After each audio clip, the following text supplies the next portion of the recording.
What up, everybody? Good morning and happy Monday. Dan Kasper Show is on the air on your radio dials of 105.1 FM, 790 AM. Also available online, sportstalk1051.com. Stream it there. Available on YouTube. Video streams up on YouTube, Twitter, and Facebook. You got your Google and Alexa home devices and the Sports Talk app. Hopefully, you all had a fantastic weekend and you're ready to hit up a brand new work week. Appreciate you making us part of your start, not only for this morning, but for this week. Then there were four. Let's go through the game plan here this morning. Conference championships are all set. Got the Chiefs moving on, taking down the Jaguars. Got the Eagles dominating the Giants Saturday night. Got the Bengals just, I don't know if dominating might be, I don't know if that would be too extreme of a word, but they just looked pretty darn solid and were just like, I don't know, they were rolling. But the Bengals taking down the Bills. And then last night, 49ers taking down the Cowboys. So it's Bengals at Chiefs, 49ers at the Eagles. Then there were four conference championships right there. So we won't make picks or anything like that till later on in the week and such. But we'll talk a little football with that there. But before the game started over the weekend, I know he's everybody's favorite kind of NFL insider, I guess maybe for Packers fans and such. But Adam Schefter said on Saturday, I believe it was Saturday before the games had started, that there is but that both sides of Aaron Rodgers and the Packers, both sides realize that there is a very real possibility that there could be a trade happening this offseason. So, first things first, it's like, here we go again. It's like, what are we doing here? And, I was thinking about it a few times over the weekend. Kind of like, wasn't the whole purpose of this contract extension from last year to avoid all this chitter chat that was going on? I mean, like, I was just like, I'm scratching my head. I'm like, what wasn't this the reason why we agreed? And I know a big part was to lower cap hit and all that stuff, but it's like, all right, signed a 3-year extension. It's like, wasn't that a big part? It's like, we don't have to talk about this crap anymore. We don't have to wonder, or we don't have to speculate of what's going to happen. Well, did some diving. Now, I was kind of going through some stuff, and I saw some info out there and articles and such, and Aaron's contract is one confusing thing to understand. Now, for somebody like myself who hates math, can't stand math, although I like figuring out salary cap stuff and all that, sports stats and that sort of thing. Teachers, if you ever have a kid like me who was like in math class, just did not like it, didn't understand it, but they're a big sports person, try to incorporate sports stuff into it. Then you focus into there. Just my tip. Anyways, but I took like a few hours this weekend just trying to figure this out, looking at it, because it's confusing as all get out. And the one thing I found that I did not realize, so like usually with contracts, right, dead cap hits maybe get a little bit easier, a little bit lighter a few years or a couple years into it, right? It's like after a couple years, we don't need to explain it all again, but after it's like that whole guaranteed money, once it's like all paid off or sort of thing, lower the dead cap hit gets. Usually, normally, after a couple years in, few years, that dead cap hit gets a little bit smaller. Aaron's isn't like that. which and that's reportedly isn't like that. And looking at a couple of numbers and a couple things out there, that's what makes this thing really complicating. And I think that's why we're kind of another reason why, not just because of the whole rebuild or anything like that, but I also think this is a reason why there is talk out there about a potential trade, is because of these really weird cap hits based off of how his contract is structured. So I'm going to do my best in explaining all this for you coming up here in just a little bit. Okay, took some time over the weekend, tried to look this all up, tried to come to the best way to kind of break it down. And I've got a confession. I've got a confession to make after this. In fact, we might have to make this a Monday segment. Confessions. Monday confessions. Going to confessional. Monday confessions. Can't believe I'm going to say something that I'm going to say, but gonna. Think I might have to. Coming up here in just a little bit. So we'll get to that. Not to make this a whole Aaron Rodgers sort of thing, but I think this is something that maybe a lot of us didn't kind of realize or kind of look at. And I know it's easy just to say, trade them, start it all over, that sort of thing. But I think there's some layers here that maybe we need to peel back here. And I'll be honest with you, I was kind of surprised when I looked at some of the stuff out there the other day, and I'm like, ooh, and it got me to really kind of think about this in a different way. So I'm going to get to that coming up here in just a few minutes on the opening drive. Okay. So we'll get to that. Bucks are going to be in action tonight, but hey, it looks like we're going to get Giannis and Middleton on the court. Actually, together. It's been a bit. It's been a while that we're going to see those two on the court together. Heck, even Drew Holiday. I mean, for crying out loud, the Bucks might actually have a full team tonight. And I think, this is perfect timing, because the Bucks need to see what they've got with all of these guys on the roster. Middleton, Giannis, Holiday, Brook Lopez. These guys need to get some minutes together. They need to figure out what they've got and what they need to get before the trade deadline, which is coming up on February 9th. Now, Serge Ibaka sounds like he's out. Reports saying on Friday that him and the team have agreed to find a trade partner for him. His minutes not where he would like it to be, so he's looking for somewhere else where he can play. How that'll shake down, we'll see if there is a trade or not, or maybe it's just a straight up release. But there was also a report too that the Bucks may be desperate in trying to really, really, really upgrade their two-guard spot. There was a report over the weekend that the Bucks offered a few second-round picks for Eric Gordon from the Houston Rockets. Now, Eric Gordon's still around. Remember, Indiana back in the day.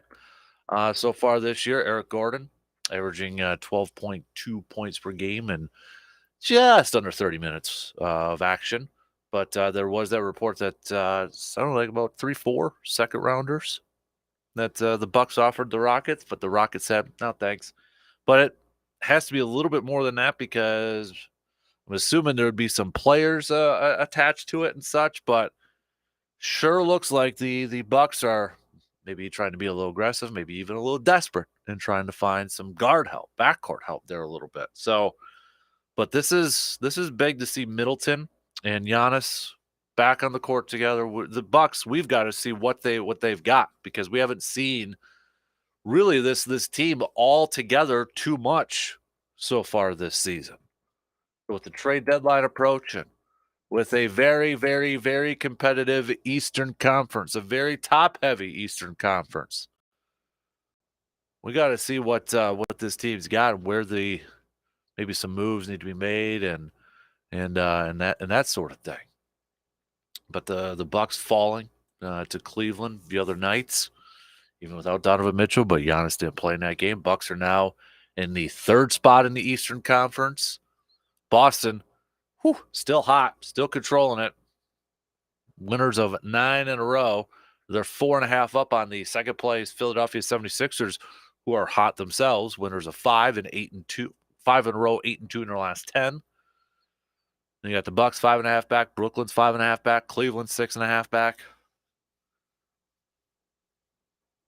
But I'm excited to see it. I don't know. I'm assuming Middleton's going to be on a little bit of a minutes restriction, or just kind of easing him on in, back on in, that sort of thing. But man, hopefully they're kind of over the hump on that knee issue for Middleton. Be really nice if they would be. Kind of move on from there. All right, man. We got some studs and duds lined up. Get your studs and duds sent on over. Tweet it at me, DANKASPER, Facebook.com/Kasper Sports, or on that Shoe Doctors bullpen line, 715-830-1912. We'll do a little motivational Monday. We got a press pass. If you could ask one question to anybody in the sports world, what would it be? What would it be? We'll hit that up, and we'll throw in a bunch of other stuff here on this Monday morning. Might be a new segment time for Monday Confessionals, Monday Confessions. And I've got a confession to make. So let's just jump into it, okay? We'll take our first break here this morning, and we'll chat a little football.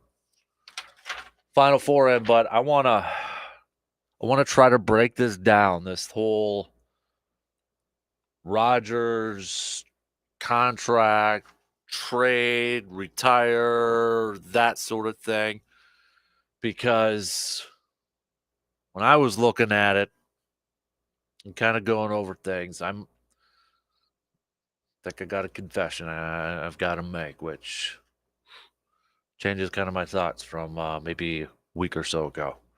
But I'm going to try to break it down as best as I can for everybody, because I think there are some layers here that maybe we didn't quite understand or kind of know too much in detail. But there's definitely some things that I don't think it's as cut and dry as, if Aaron comes back, bring him back, or this, that, and the other thing. So we'll do our best to break it down, and maybe it kind of changes your thoughts on the whole process too, on a very, very interesting offseason. So we'll take that first break, and then coming up on the opening drive here this morning,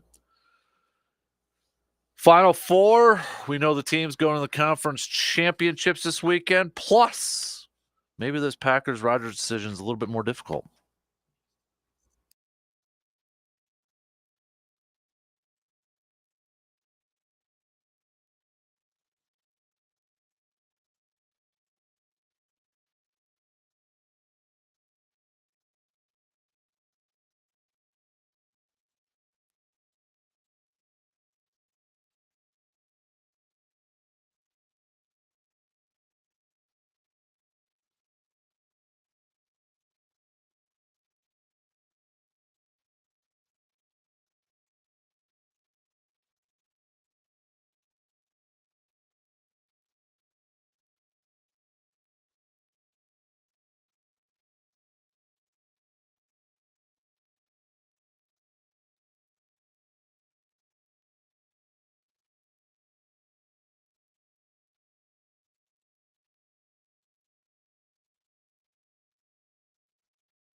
Bengals and Chiefs rematch from last year's AFC Championship game. Bengals kind of have the Chiefs number too in their last few matchups there. And then we got the 49ers traveling over to Philly for the NFC Championship game. We'll know who is moving on to the Super Bowl after this weekend and such. But I think these are going to be some good games. I really do. I think these are going to be some fun games. I hope they all play up to their potential, to their level that they can. Bengals just looked really good against Buffalo. Chiefs avoiding. Well, I mean, it's going to affect, I think, the Chiefs' play here a little bit with Patrick Mahomes' high ankle sprain. He's going to play and such, but I think it's got to at least affect it a little bit there. But can the Bengals kind of take advantage of that? And then, if you got the 49ers with that defense and some of their offensive skill players playing at the level they're capable of, and you've got the Eagles, their defense, they've got some good skill players on offense too. It should be some darn good games to decide who's going to go to the Super Bowl and such. But yeah, 1-3 moving on in the AFC, 1-2 moving on in the NFC. You look at the last 5 years, Patrick Mahomes has been in the AFC Championship game every single year. Arrowhead has hosted it every single year. Chiefs, 5 straight AFC Championship games. You look at the last 5 years, it's been the Chiefs, the Bengals, two times, and then it's the Bills once, the Titans, and the Patriots. Green Bay, I would say the last 4 years has been one of the most underachieving teams. Get in the postseason, or this year not get in the postseason, but they went to a couple of NFC Championship games, but they have easily been one of the most, maybe the most underachieving team when it comes to the postseason. But I think you got to put Buffalo maybe right behind them right now. Last 3 years, one AFC Championship game. And I know they were in a great game in the postseason last year against Kansas City, but then this year, and Buffalo went through a lot. Buffalo went through a lot of adversity this year. There's no doubt about it. But you kind of look at it when it comes to postseason success and such. Buffalo, maybe you're a little bit behind, or you don't want to be on that trend that maybe Green Bay has been kind of on the last few years there. So, but hey, we'll kind of do some picks a little bit later on and such. One thing to pop up from this weekend, and really no big surprise here, but it was Adam Schefter, ESPN's Adam Schefter, that I knew it was probably going to happen. I think we all kind of knew that there was going to, before games, before the weekend, before games, there's always these insiders have their reports or updates or inside info and all that fun stuff, right? It always happens. Like it's always amazed to me, like how some of these guys can maybe just sit on something and not get anxious and put it out there before maybe somebody else does. I don't know. And I know it's everybody was kind of having fun with it. Accumulation of information, if we got to bring that back from a couple years ago from Schefter and such. But what I thought was kind of an innocent sort of thing, comment, report, whatever you want to call it, where Schefter said that both sides, Packers and the Rodgers, both know that there's a real possibility that there could be a trade this offseason if Aaron does decide that he wants to come back. And I'm like, okay, whatever, sure. Then I was thinking about it a little bit more, and I'm like, okay, but shouldn't this conversation shouldn't that have went away after the contract extension? Like, 3-year deal. I don't think a whole lot of people expected it to be a full 3-year deal, maybe just a couple of years in, but shouldn't that have just avoided the whole speculation or talk about any type of trade a year after that deal? Shouldn't that have just gone away? I'm like, why are we doing this again? Like, what? Besides the whole tearing it down and rebuild sort of thing, what else is there? There's got to be something else. So I started to kind of look at some numbers here in terms of Rodgers' contract. And I'll be honest, it kind of surprised me with some of these numbers. Because usually when you get to contracts in the NFL, the big thing is always that dead cap hit, right? Or the cap hit per year. That's who cares what a player's making in real cash, in real money. I don't give a rip about that. The only thing that we have to kind of pay attention to that involves the salary cap is the cap hits and the dead cap hit. So whatever the real money is, that's not what their cap hits are or what their dead cap hit is. The only thing I pay attention to or care about is how does it affect the salary cap. So, like I said, usually with these contracts, after a couple of years or a few years in, that cap hit, that dead cap hit starts to go down a little bit. You know, the cap hit may rise because teams will backload contracts and that sort of thing. So may have a higher cap hit in the beginning because usually, again, what you'll see a lot for some players is, you know, they'll get that signing bonus or whatever have you. It might be a big one.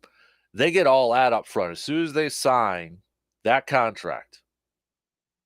That signing bonus, they all get it right there. They'll cut a check right there and they get it. And that's why you see base salaries really low in the first year because they get that huge signing bonus. But the thing is, with the signing bonus, for a cap hit, you have to divide it by the length of the contract. So let's say easy math, because math, say somebody gets a $30 million signing bonus. Okay. It's 5 years.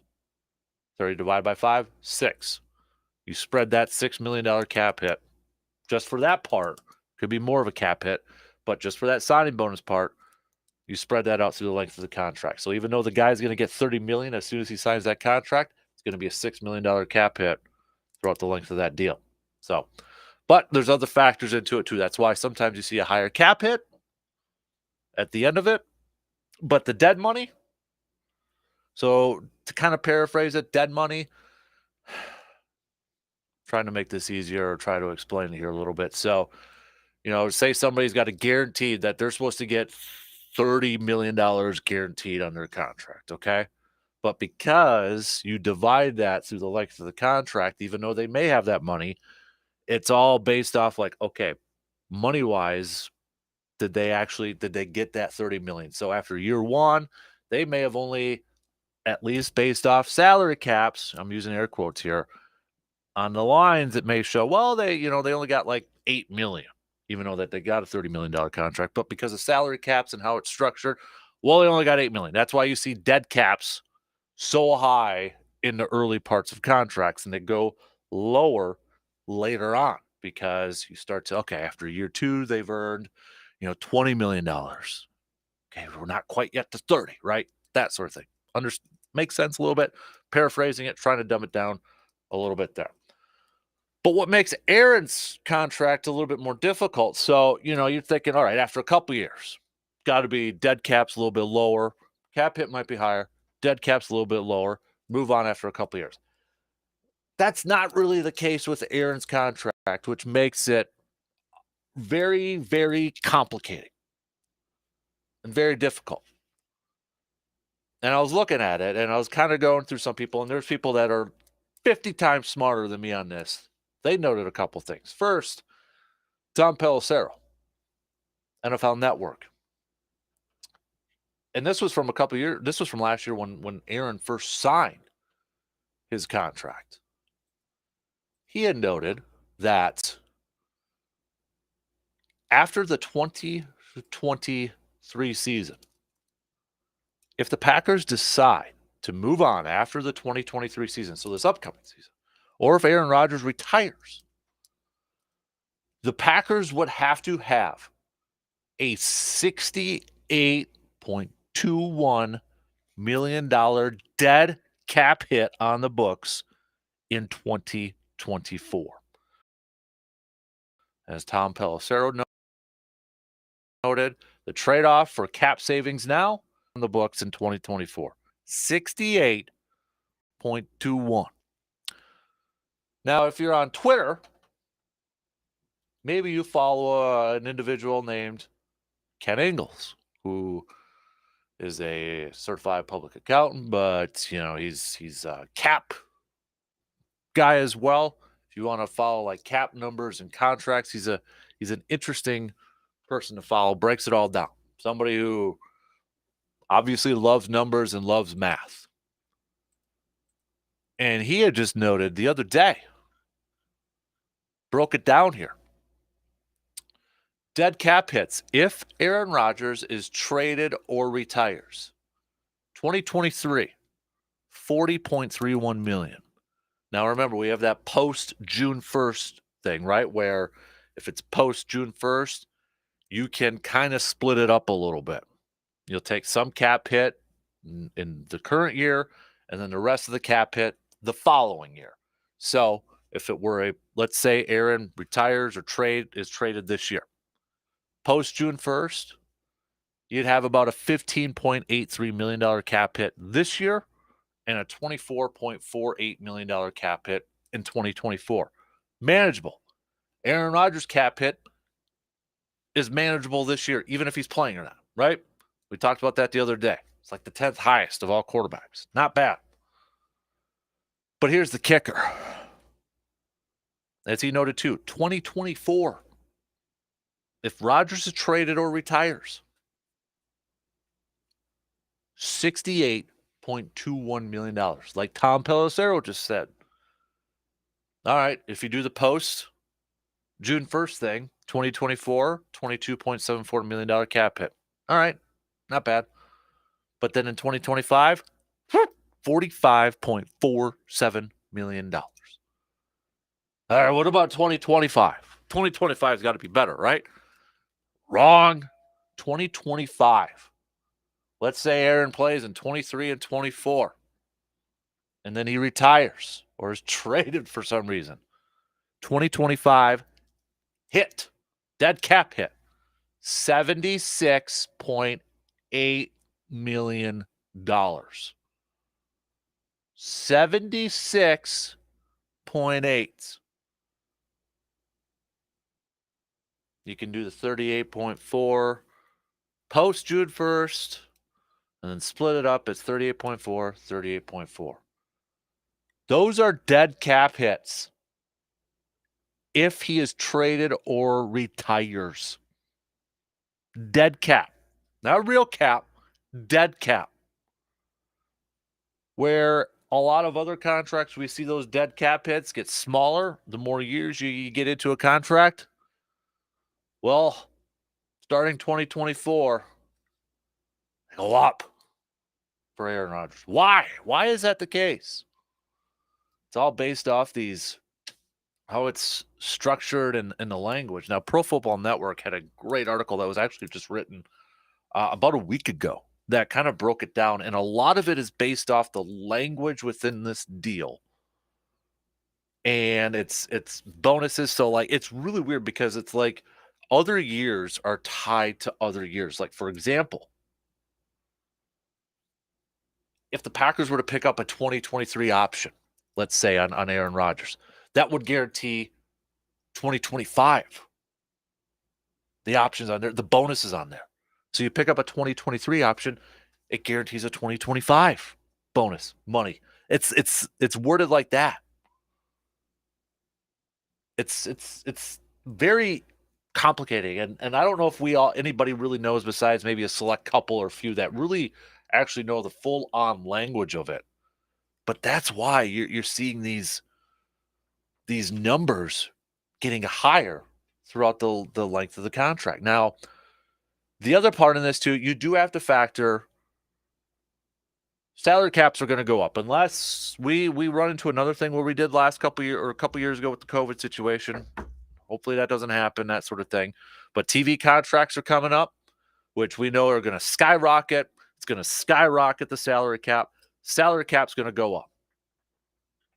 So, okay, you got that, right?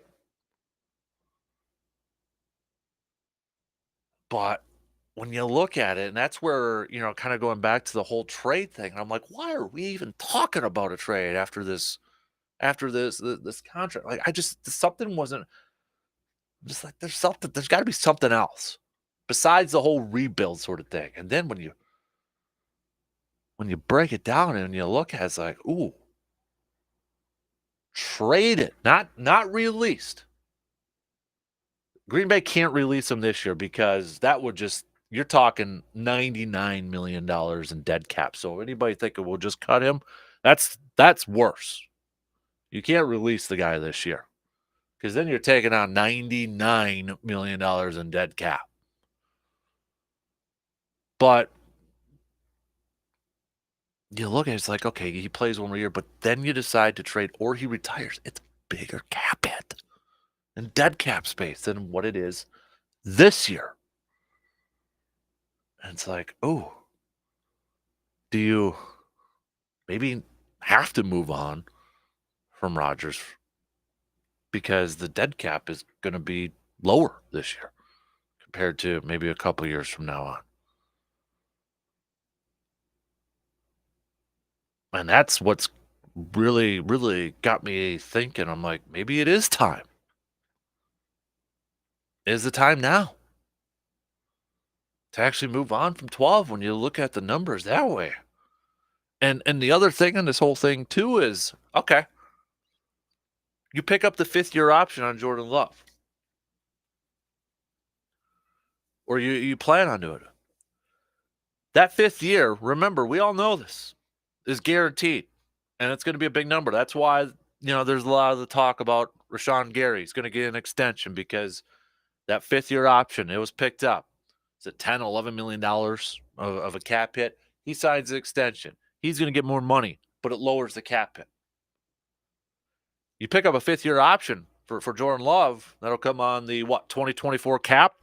So you're talking a double-digit, potentially cap hit there, or close to it. Let's say about 10, maybe a million under, million over. So you got a $10 million cap hit there, plus the huge cap hit of dead money on Rodgers, and then then you're faced with the dilemma: do you give Jordan Love an extension, even though you don't know how well he is or how good of a quarterback he's going to be? Because I'm playing with this scenario. Aaron plays this year. You pick up the 5th year. You have to decide to pick up the 5th-year option this year on Jordan Love. Okay, Aaron plays this year. You pick up the 5th-year option. Aaron's traded or retires. You've got that huge dead cap hit. You got a cap hit, a sizable cap hit on Jordan Love. Then you got to decide, do you give him an extension or not to lower it? But that comes with risk because what if he's not the guy? And then you're stuck with that contract. It's a mess.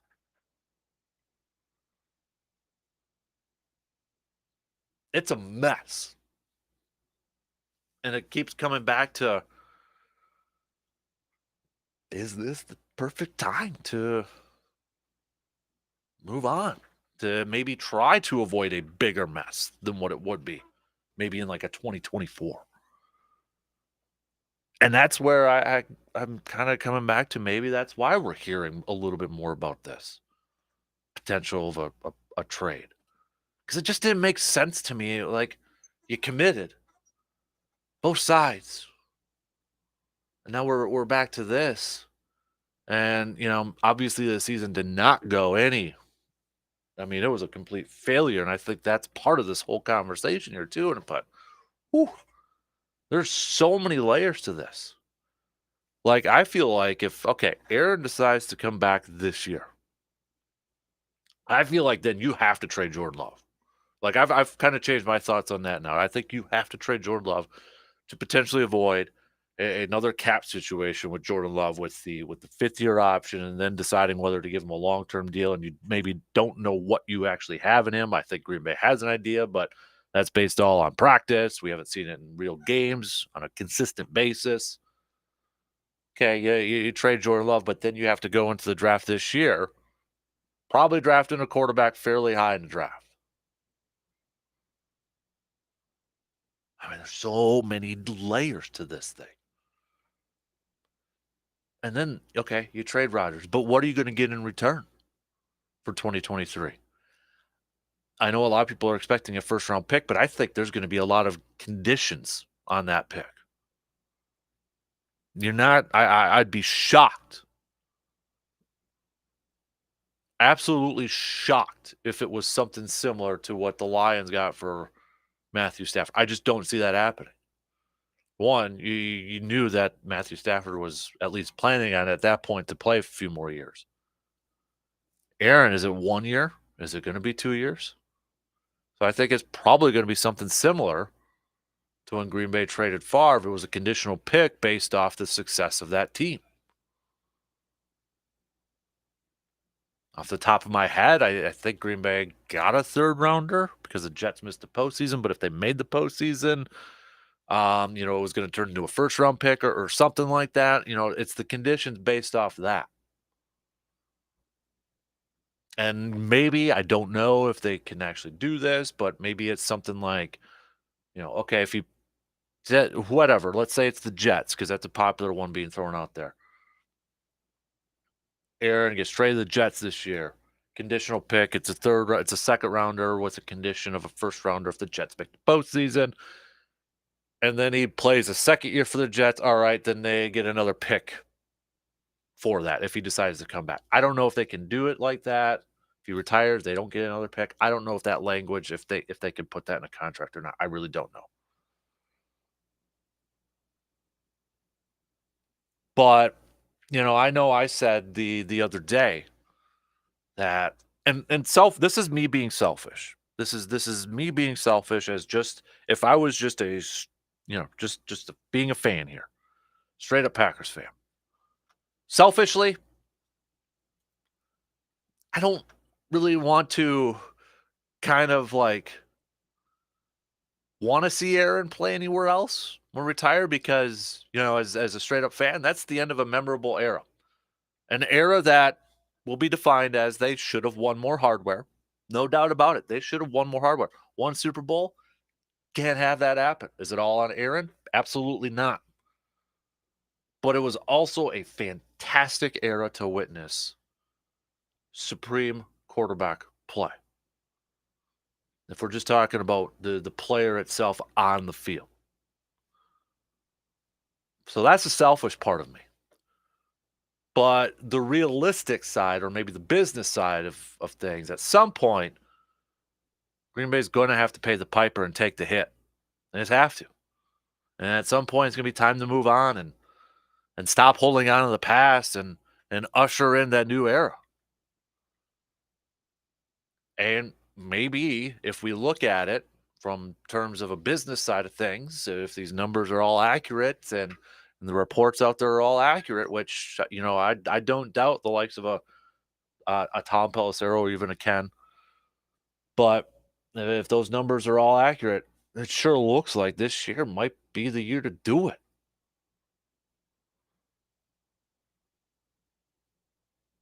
Regardless, though, for me, it's always go pack go. It's team above player. Got to do what's best for the team. So at this point, then maybe that's the question: what's the best for this team? What is the best decision for this team?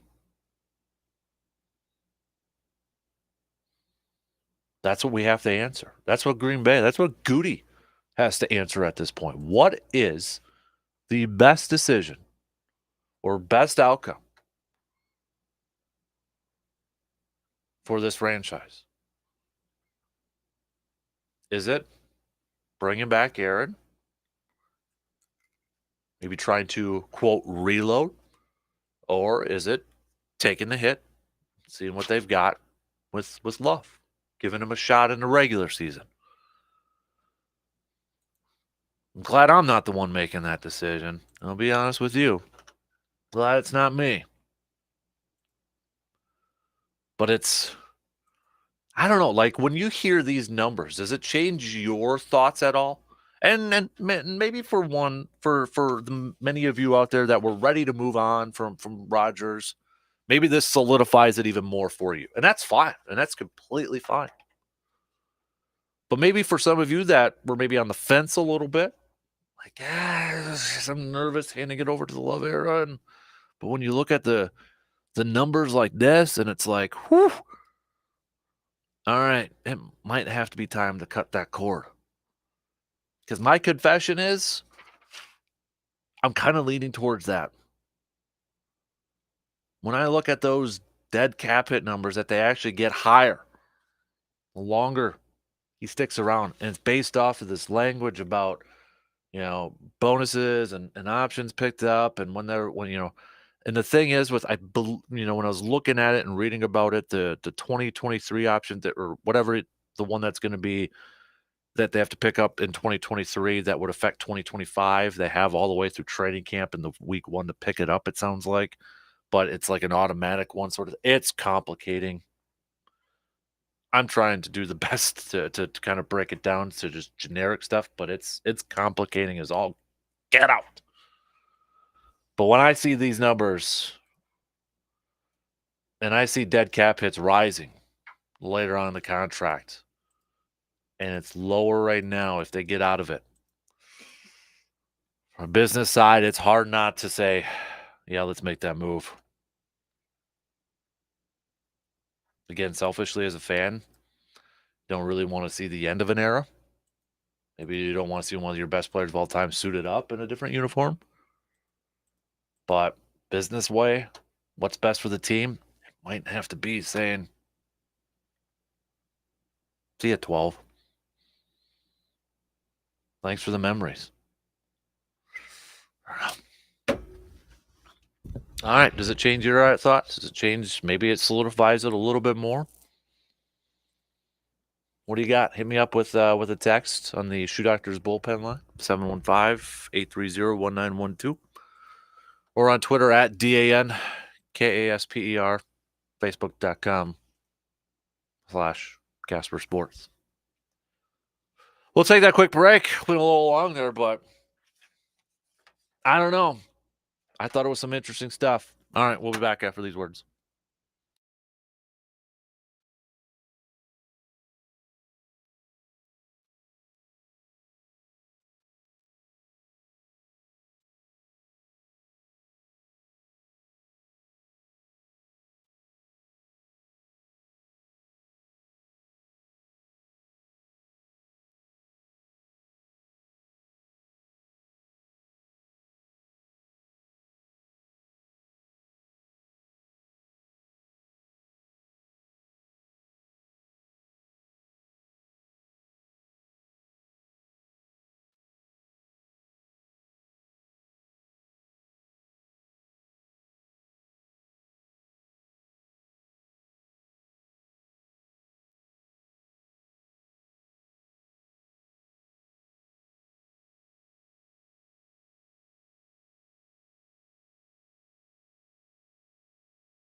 All right, my motivational Monday. Well, first of all, Chippewa Valley Habitat for Humanity motivational Monday here. And you want to get motivated to maybe help volunteer and help out your community. First of all, check out Chippewa Valley Habitat for Humanity's Facebook page because they have been posting up a lot of stuff, a lot of pictures of so many volunteers helping out with some home builds, home repairs for families in need. I mean, it's pretty motivating stuff out there, and so go check it out. Go follow their Facebook page. Get motivated, maybe to help out your community and help volunteer with the Chippewa Valley Habitat for Humanity. And maybe home builds, maybe if you're just that's not your cup of tea, but you can maybe help with the restore, a bunch of different ways to help volunteer with Chippewa Valley Habitat for Humanity. Just visit cvh4h.org for more details. My motivational Monday pick though, and we'll get to some Bucks chat coming up here in a little bit, but I'm motivated now that we're going to get Middleton and Giannis on the court. I want to see this team together. What do they got? I think it's a little bit of an unknown right now. I mean, they've been kind of weathering the storm with some of these injuries or illnesses and such. So I'm motivated to see maybe a full team actually on the court, see what they got, and then they've got some decisions to make when it comes to the trade deadline on February 9th. All right, one thing I forgot to mention with the whole breaking down this thing with Aaron, one thing that I kind of thought too, and was, all right, could they do a Drew Brees thing? Let's say Aaron decides to retire. And if you remember, Drew Brees took a pay cut right before he retired, signed a new deal, took a pay cut. He his but the thing that is a little bit different that I don't know if Green Bay is going to be able to do. I don't think they're going to be able to. But the one thing that was different between Drew Brees and Aaron Rodgers' contract, Drew Brees had a bigger yearly payroll. So like his base salary was bigger. It was about 12, 15, 20, or it was about 20 some $1 million, somewhere around there. He had a high base salary. Aaron has more of the guaranteed bonuses, that sort of thing. So when Drew Brees took a pay cut or changed his contract right before he retired, they changed his base salary from like $24 million to like $1 million. And they had like 20 some $1 million in cap relief. Well, Aaron already has a low base salary because of the guaranteed money. So I don't think that they're going to be able to do that. I'm not 100% sure, but that's the difference between like an Aaron Rodgers contract and how a Drew Brees contract looks like. Drew Brees could take a pay cut because of the base salary thing. Aaron's already got a low base salary because of bonuses and such. So a little bit different in that aspect too. And I was one of those two that thought, okay, he could just do a Drew Brees one and release some cap space. May not be the case. So I don't know. Really interesting stuff. Okay. 1 hour in already on this Monday. Coming up after our news updates, we'll do some sports nuggets of the day. We've got press pass coming up. We've got studs and duds and some hoops chat after these words.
Second hour kicking off on this Monday morning. What up, everybody? Appreciate you tuning in, however, and wherever you may be tuning in on this January 23rd.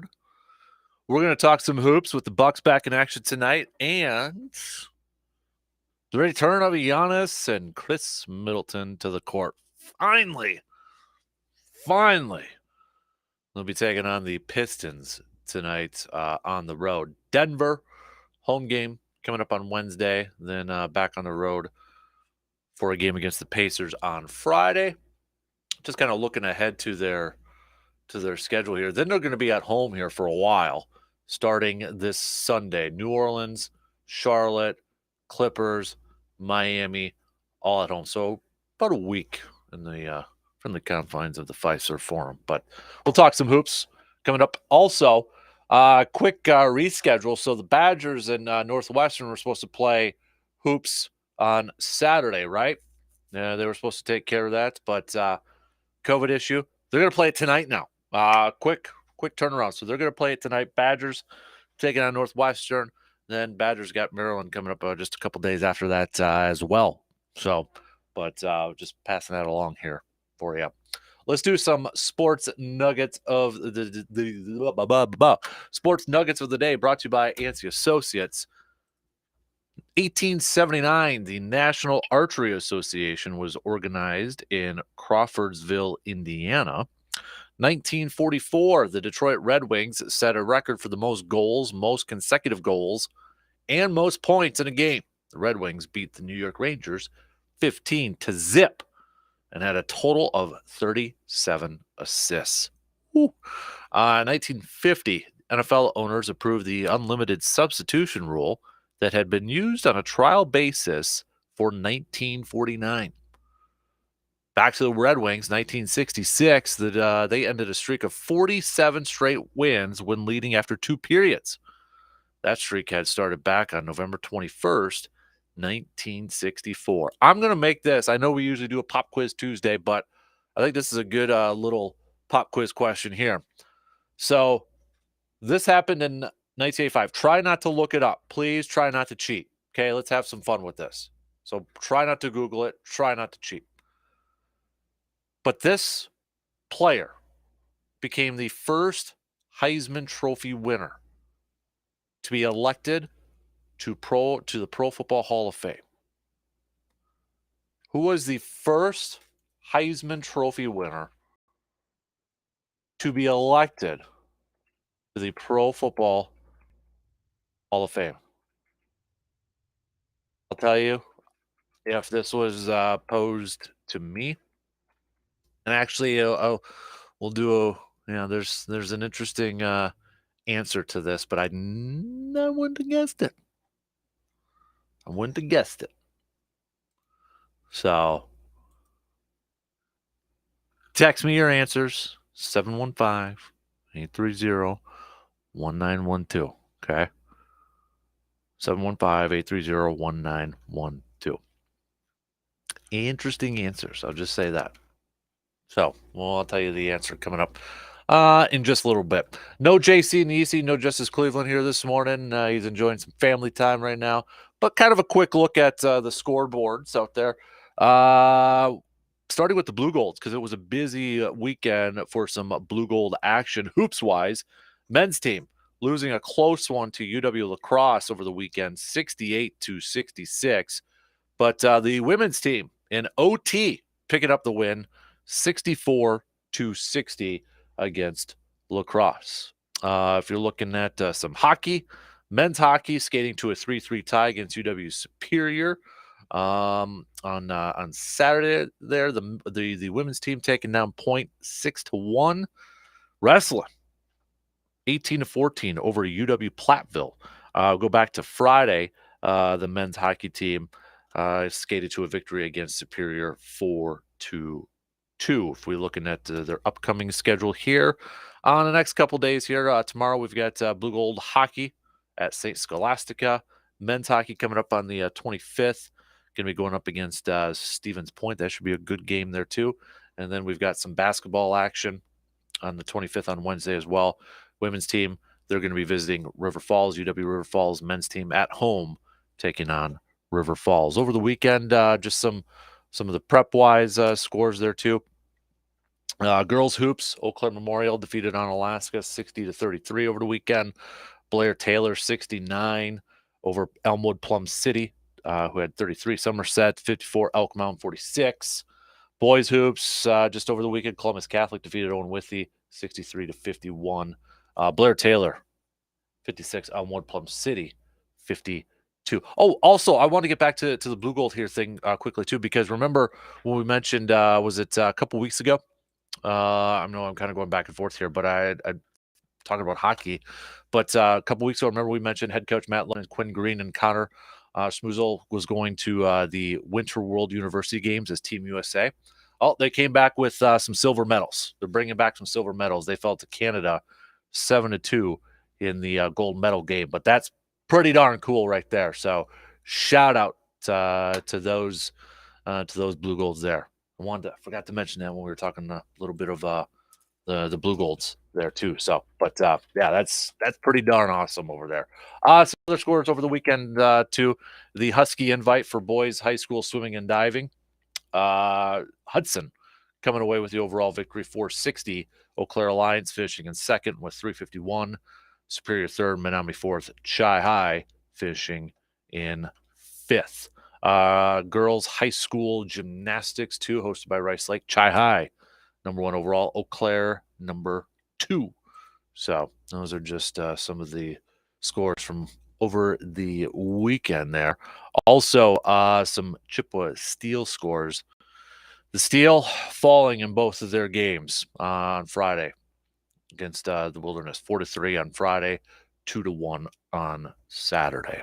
So, all right, let's talk some hoops coming up here in just a little bit. Okay, I want to talk some hoops with the Bucks, getting Middleton back, getting Giannis back. It's been obviously a lot longer with Middleton out, but I think this is an important time right now for the Bucks. I'll explain why in these next few games, next maybe week or couple weeks here. I'll explain why I think this is a crucial time here for the Bucks. We'll get you the latest trade rumors potentially involving the Bucks with the trade deadline coming up on February 9th. February 9th, okay? We'll get the latest one out there. Maybe kind of really? Wow, that guy's still around there and all that sort of stuff. And we'll keep you posted on that. I'll check the text on that Shoot Actors bullpen line coming up here a little bit. But if you were listening in the first hour, it's kind of going over did some research over the weekend, my research project. But talking about the Rodgers contract and how the dead cap hits get higher the later it goes on throughout the contract. And when we went through those numbers, we broke it down in the first hour. I'm curious, does that change anybody's thoughts or opinions on how the Packers should navigate this offseason with their quarterback? If you missed it, we'll put it up in a podcast later on, or maybe I'll revisit it in the 8 o'clock hour. But it's a lot of info to dive into. But just to kind of summarize, or just to make it really simple, let's put it this way. The Packers' dead cap hit is smaller if he's traded or retires. We're not talking about released, because if he's released, that's not happening for Green Bay, because it's just a nail in the coffin. I mean, you're talking almost $100 million in dead cap. We're talking if Rodgers is traded or retires. If he's traded or retires, the dead cap hit is smaller for 2023 than what it would be later on in the contract, 2024, 2025. There's a lot more that goes into it, but just with that information, does that maybe kind of change your thoughts on how they should navigate this offseason? Or maybe it really solidifies it for you too, because maybe you're like, it's time to move on. So when you hear that, it's like, now you're banging the table a little bit more, like, see, now we really have to do.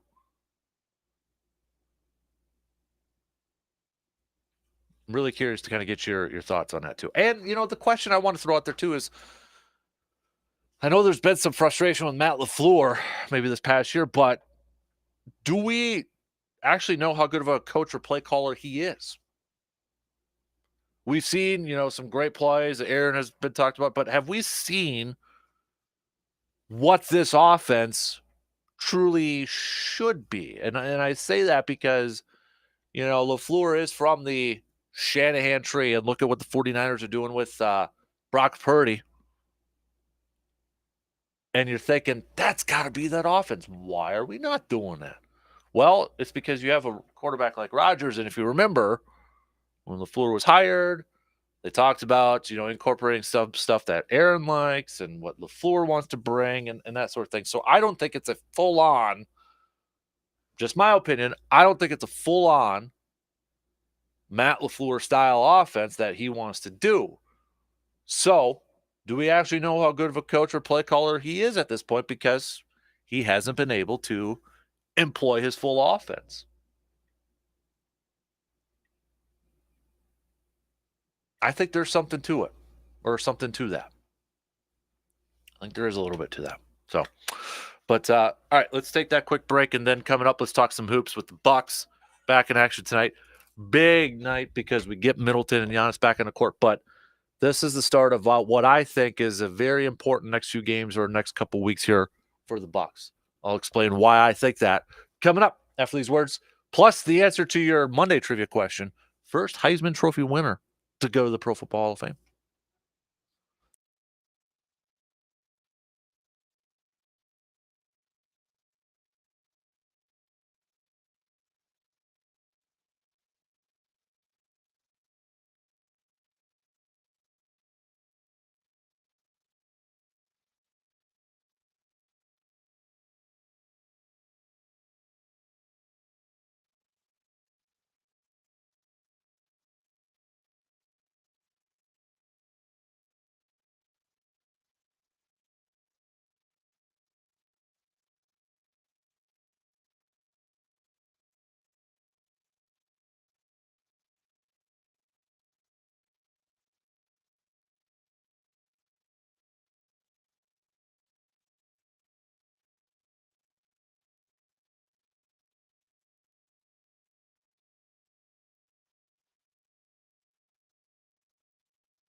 It's time to maybe get that oil change or some new tires or replacing your battery in your vehicle, or maybe just saving some money on some high quality used auto parts.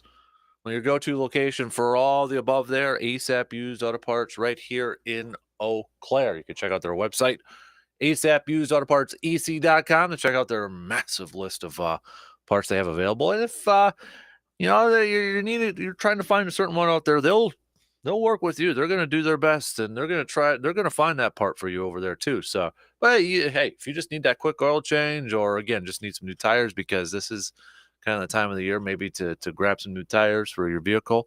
Best deals in the Chippewa Valley. Got my tires from over there just last year.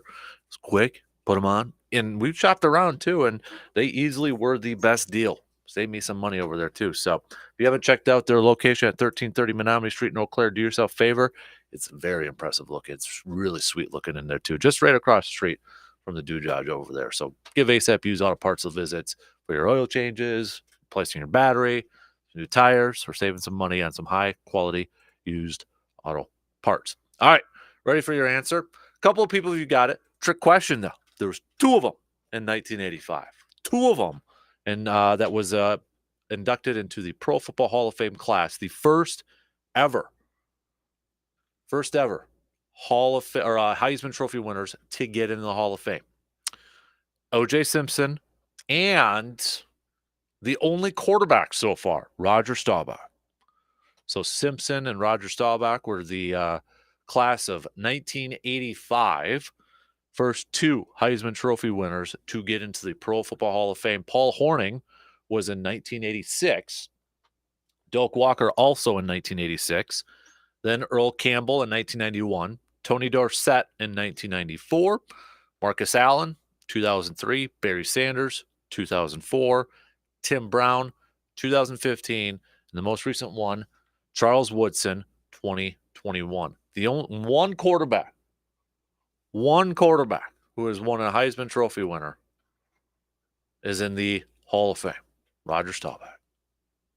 Man, him and OJ were the first two to go in. So a couple of you did pick OJ, but nobody had picked Roger Staubach. So trick question. There was two of them to go in. That was a nice little nugget right there. Interesting.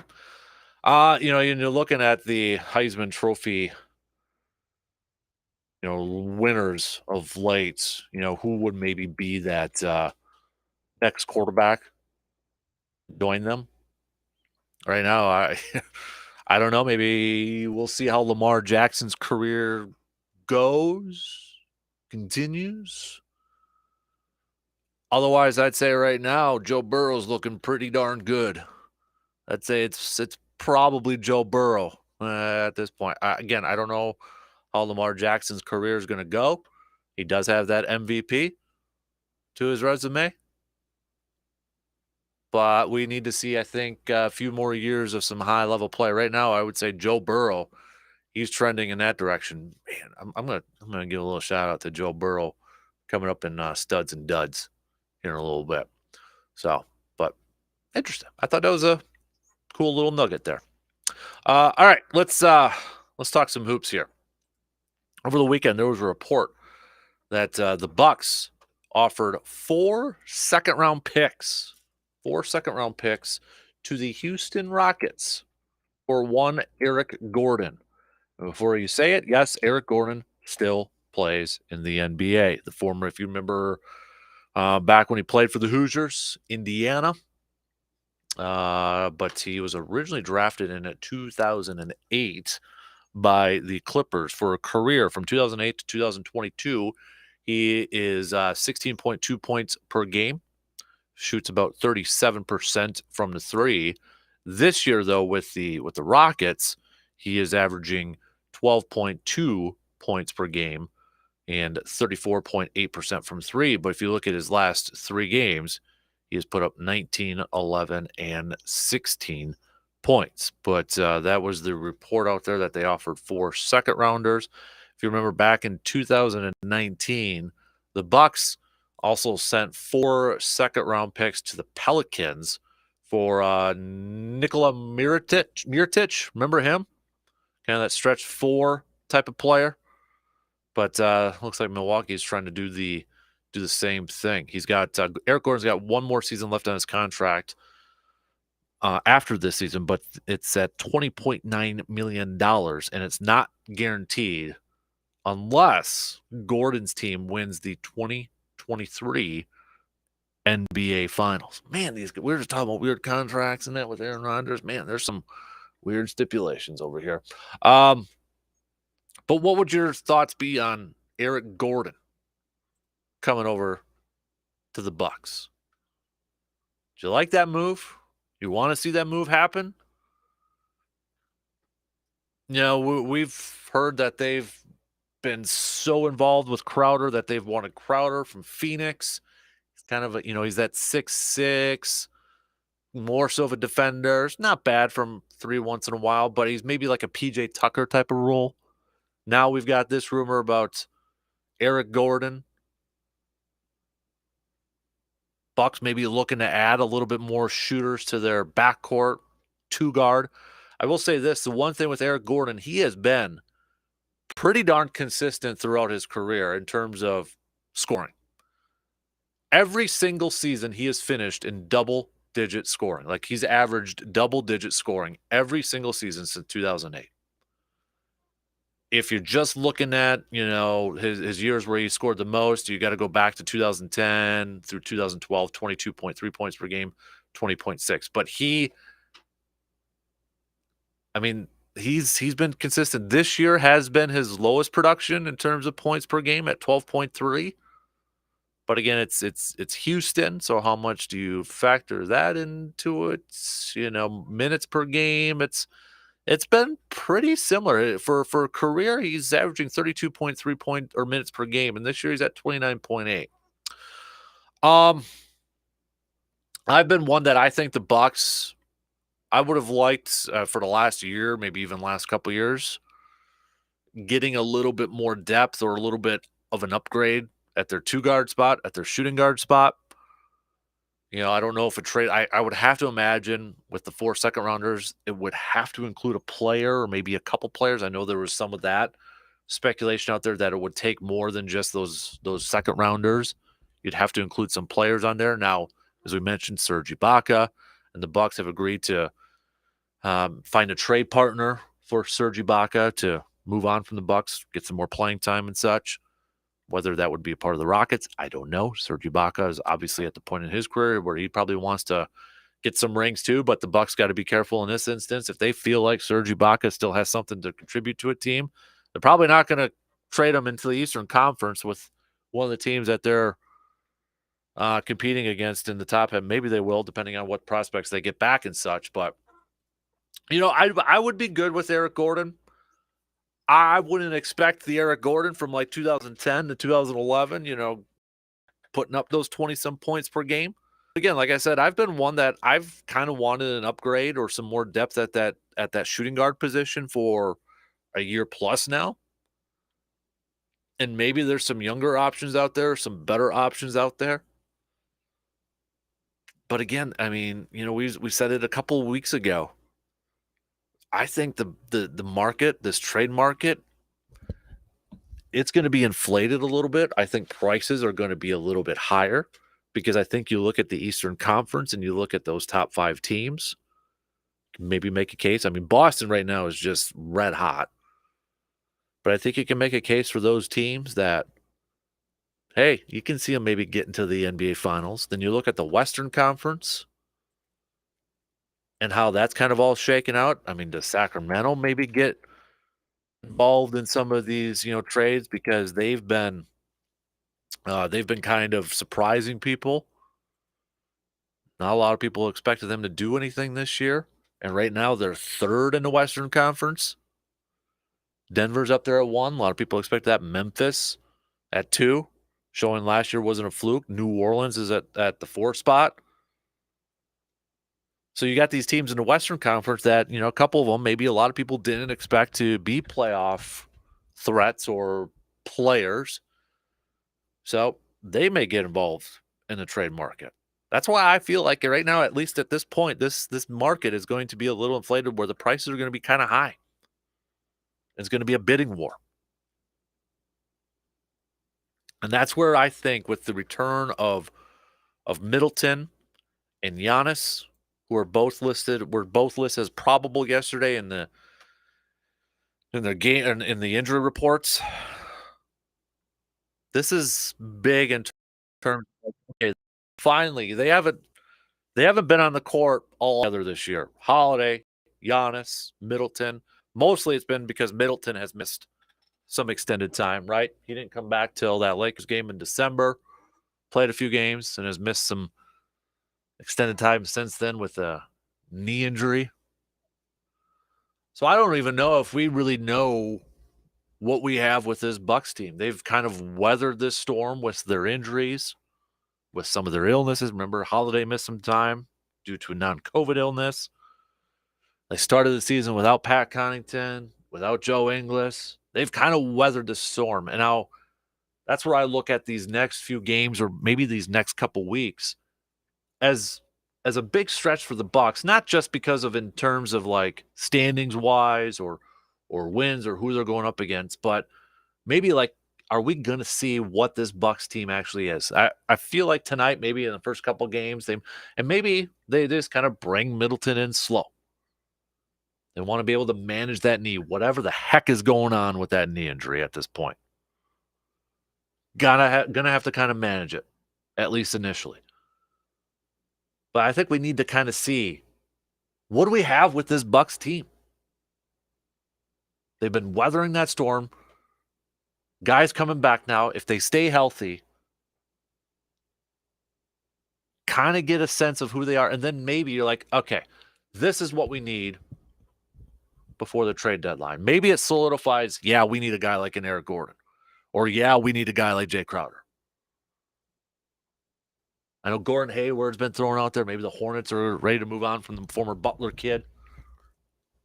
I mean, there's names kind of starting to get floated out there a little bit more here and there. But that's where I want to see these guys actually on the court for some extended minutes. And we've seen Middleton and Holiday and Giannis and Brook Lopez together for a while, right? We know what maybe to expect from those four. But I'm talking about like the chemistry, because remember the rumor that was out there a couple weeks ago that maybe there's some chemistry issues with this team. And it was kind of an open statement. It was from Bill Simmons from The Ringer.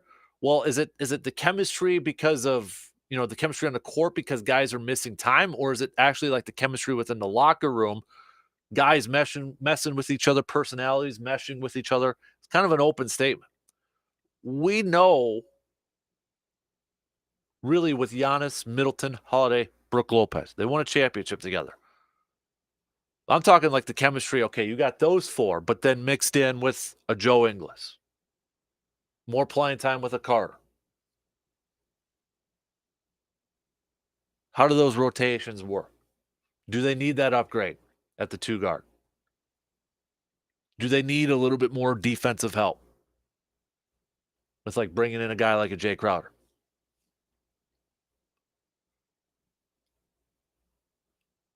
So that's why I think this is kind of an interesting or maybe a big point in time for the next few weeks to see these guys actually on the court.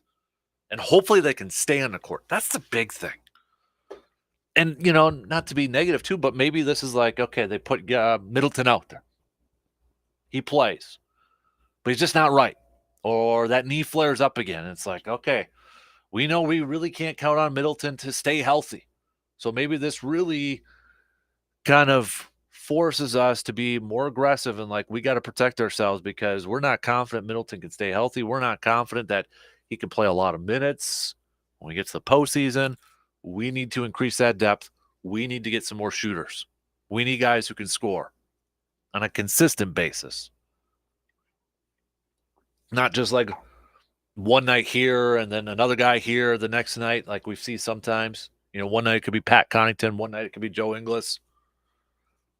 Need that consistent scoring there because let's face it, when you're looking at the standings right now and if we're just focusing on the Eastern Conference, that Celtics team. I mean, they're just humming right now. They're on another big time winning streak, 9-game winning streak. And I would say right now that's the team to beat in the Eastern Conference. They're the best team in the East.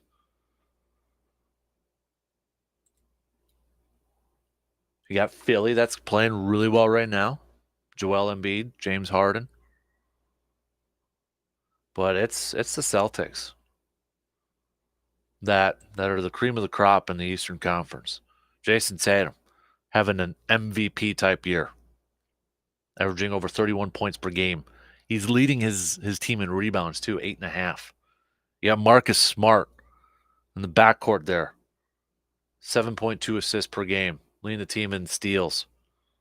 Malcolm Brogdon, he's their third leading scorer right now, behind Tatum and Jaylen Brown. You got a guy like Malcolm Brogdon coming off the bench, for crying out loud.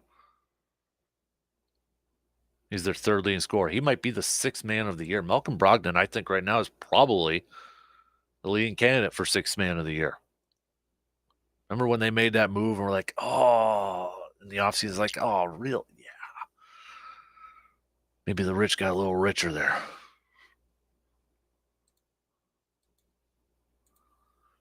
So I'm just excited to see these guys. Hopefully they can stay healthy. Middleton, Giannis, Holiday, Brook Lopez. And then how do the rest kind of fit in? How's the rest of that rotation kind of fit in at this point? And maybe it solidifies their thinking that they need to make some trades. Or maybe it changes it up a little bit. I don't know. We'll see.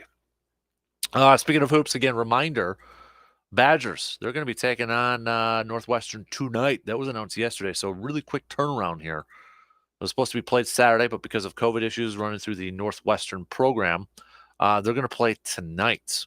5:30 tip.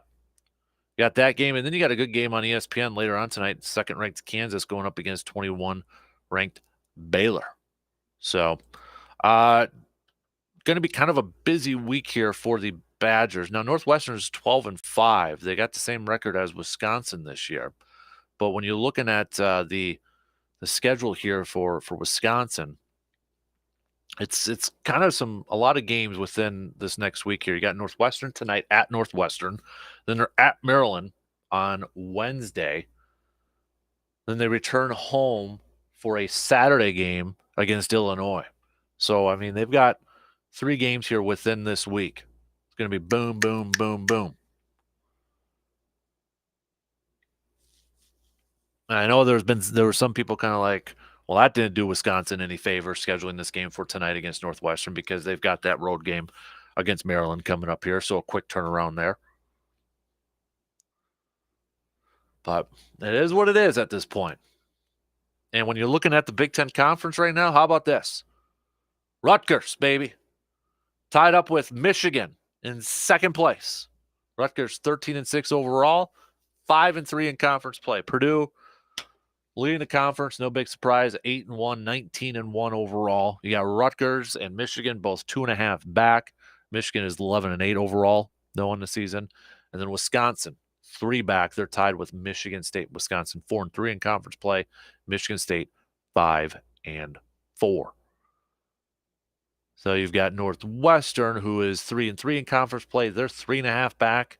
It's kind of, when you look at this Big Ten in the conference standings, take Purdue away, and you've got a jumble of a bunch of teams here. Rutgers, Michigan, 2.5 back.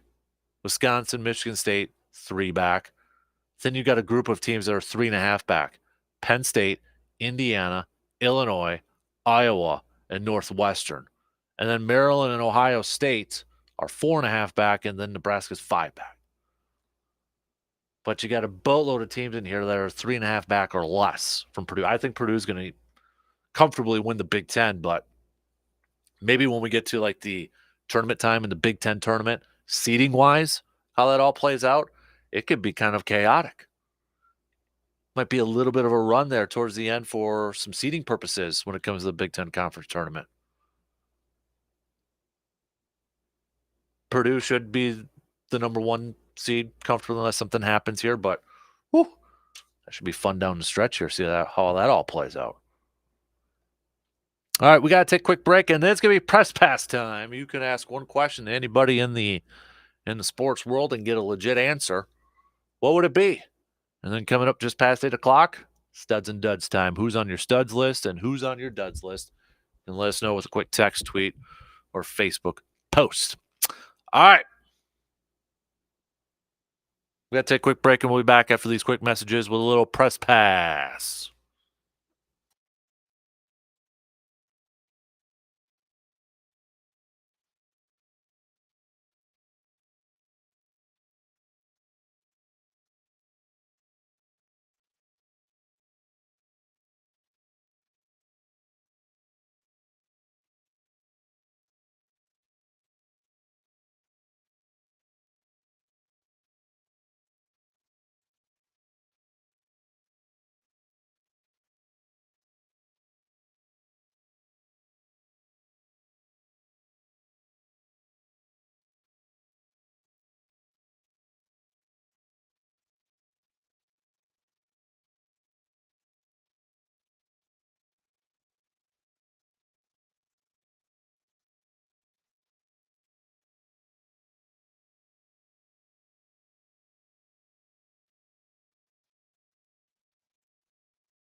What are you doing with your tax return this year? Can I make a helpful suggestion for you? I think it's time to maybe use some of that tax return of yours on a new floor from Carpet City Flooring Center right here in Eau Claire, because chances are there's a floor in your home that's in need of an upgrade. Living room have all that wear and tear and even some stains from over the years. Sure, they make some good memories and stories, but it probably looks awful. Kitchen floor need an update? That's where my wife wants to get a new floor put in, or maybe even the rec room or the man cave. Whatever room needs that update in flooring, you only need to visit one place for all of your flooring needs, and that's Wisconsin's premier flooring store, Carpet City Flooring Center, right here in Eau Claire. Just stop on in at Carpet City Flooring Center and take a look at all the different selections of flooring they have. And if you have any questions, their team, well, they're so incredibly helpful. They'll help you find that perfect floor that fits in your home, that fits in your budget. So put that tax return to good use and get that new floor from Carpet City Flooring Center right here in Eau Claire. Press pass time, people.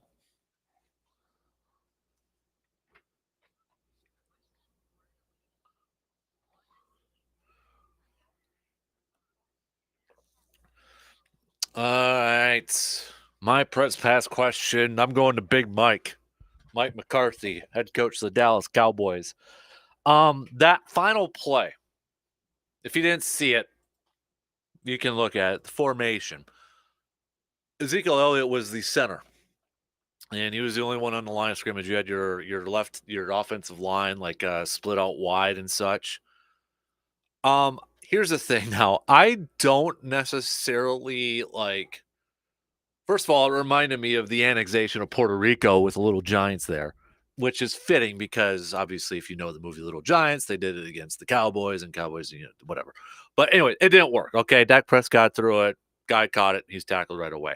I don't think I kept watching that. I don't think he actually threw it to the right player, or that player maybe was supposed to catch it and lateral it right away. But I mean, you had some linemen split out wide. It seemed like that was supposed to go out to one of those receivers that was by those linemen, kind of like a bubble screen sort of thing, something like that. But again, maybe I don't know. I'm purely speculating there.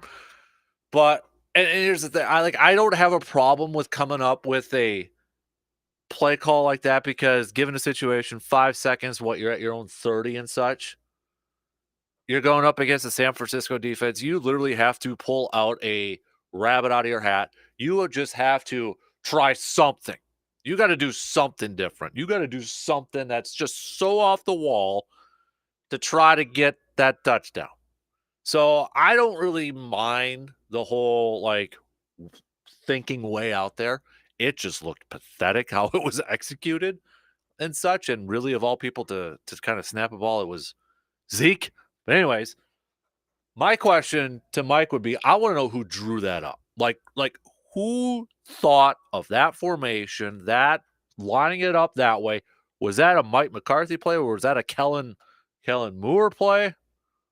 Who thought of that? I got to know who thought of that, because that was some interesting things. And I want to know too. The other part of that question is, I want to know, did Dak Prescott execute it? Like, was that the throw he was supposed to make? Because it did look like that should have been the throw to make right away. I thought it should have gone on the outside or something. But again, maybe it was supposed to be a quick lateral back. I don't know. And maybe McCarthy addressed it afterwards. I didn't see it.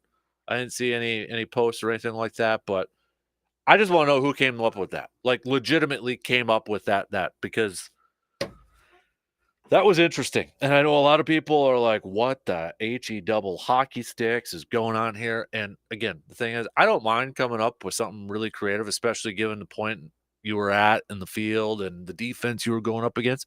You had to do something. You had to do something to try to get that touchdown. But that one might be, okay, let's take that one out of the binder, crumple it up, burn it, throw it, and never see it again. Because it was, yeah, that was interesting. That was interesting. So that's who I would be my press pass question of the week to. Big old Mike, Coach Mike McCarthy. So we're gonna get more to those games coming up in studs or duds just past 8:00. But if you have any studs or duds that you want to pass along, hit us up there. But I've got a few kind of involving the Cowboys and the Bengals too. So those are my picks coming up. I'm just giving you a little bit of tease there for my studs and duds.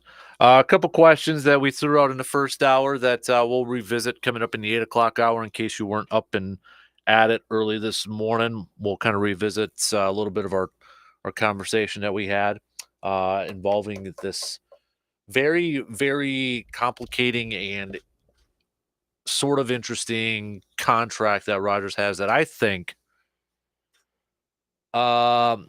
needs to be looked at. We looked at it in the first hour, but I think it how do I want to phrase this? It's something that I don't think a lot of us, and I know I'm one of them that didn't realize it at first. You know, that's my Monday confession there. I didn't realize how this thing was kind of broken down and what it really looked like at first, but it's definitely something that I think really makes the trade possibility more of this thing could actually happen this offseason, trading Aaron Rodgers based off these contract numbers. So if you didn't hear the breakdown in the 6 o'clock hour, we'll revisit it here a little bit in the 8 o'clock hour. But after I go through it again, or maybe if you heard it in the 6 o'clock hour, does that change maybe your thought process on how this offseason should go? Or maybe for some, it probably even solidifies it even more. And the other thing I kind of threw out there too, you know, I know Matt LaFleur has come under a lot of flack as of late and such, but do you think we have seen like what this offense is supposed to be for Green Bay? Like, we know he's a Kyle Shanahan branch. 49ers are getting it done with Brock Purdy. And we know 49ers have some offensive skill players. Debo Samuel, George Kittle, Christian McCaffrey, Brandon Ayuk, right? They've got dudes to help him out. But have we really actually seen what this offense is supposed to be for Green Bay? Because as we know, when he was first hired on, there's a little bit of what Aaron likes and a little bit of what Matt LaFleur likes. It's, you know, you throw it in the bowl and you mix it up and you got yourself an offensive game plan. So do we actually really know how good of a coach or play caller, I should say, Matt LaFleur is, or how this offense really is supposed to be for Green Bay? We'll hit that up maybe in the 8 o'clock hour too. So, Bucks wise, do you want to see the Bucks make a move for Eric Gordon? That was the trade rumor over the weekend. Would you be good if the Bucks forked over 4 second-round picks and maybe a couple players for an aging Eric Gordon, but yet maybe kind of a consistent Eric Gordon? Yay or nay? Thumbs up, thumbs down. Like it? Don't like it? Tell me why. Tip time tonight against the Pistons. 6 o'clock coverage will begin at 5:30 on your radio dials of 105.1 FM and 790 AM. All right. Okay, so shot clock's gonna cut me off here. I can't get into another topic, but coming up, we're gonna do some studs or duds. I've got a couple. If you've got a couple for studs and duds, you can play along and send those babies on over. Who's your stud and dud from the week or weekend? We got a few of those that we can pick over there. And then we'll get back to a little more football talk after that, too. 2 in, 1 more to go. Stick around. We'll be back after these quick news updates.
All right, final hour on this Monday morning. Appreciate you tuning in wherever you may be tuning in. Radio dials, couple of those, 105.1 FM, 790 AM, also available online at sportstalk1051.com. Got the video stream up on Facebook, Twitter, YouTube, also your Google and Alexa home devices, and the Sports Talk app. Coming up here, we're going to talk some more football. Going to take a look at this Rodgers contract. We'll revisit a little bit of the conversation that we kind of had going on in the first hour, kind of peeling back the layers on this sort of thing. So we'll hit that up. We got a couple other things I want to hit up. But first, let's do some studs and duds to kick off this third and final hour on this Monday morning.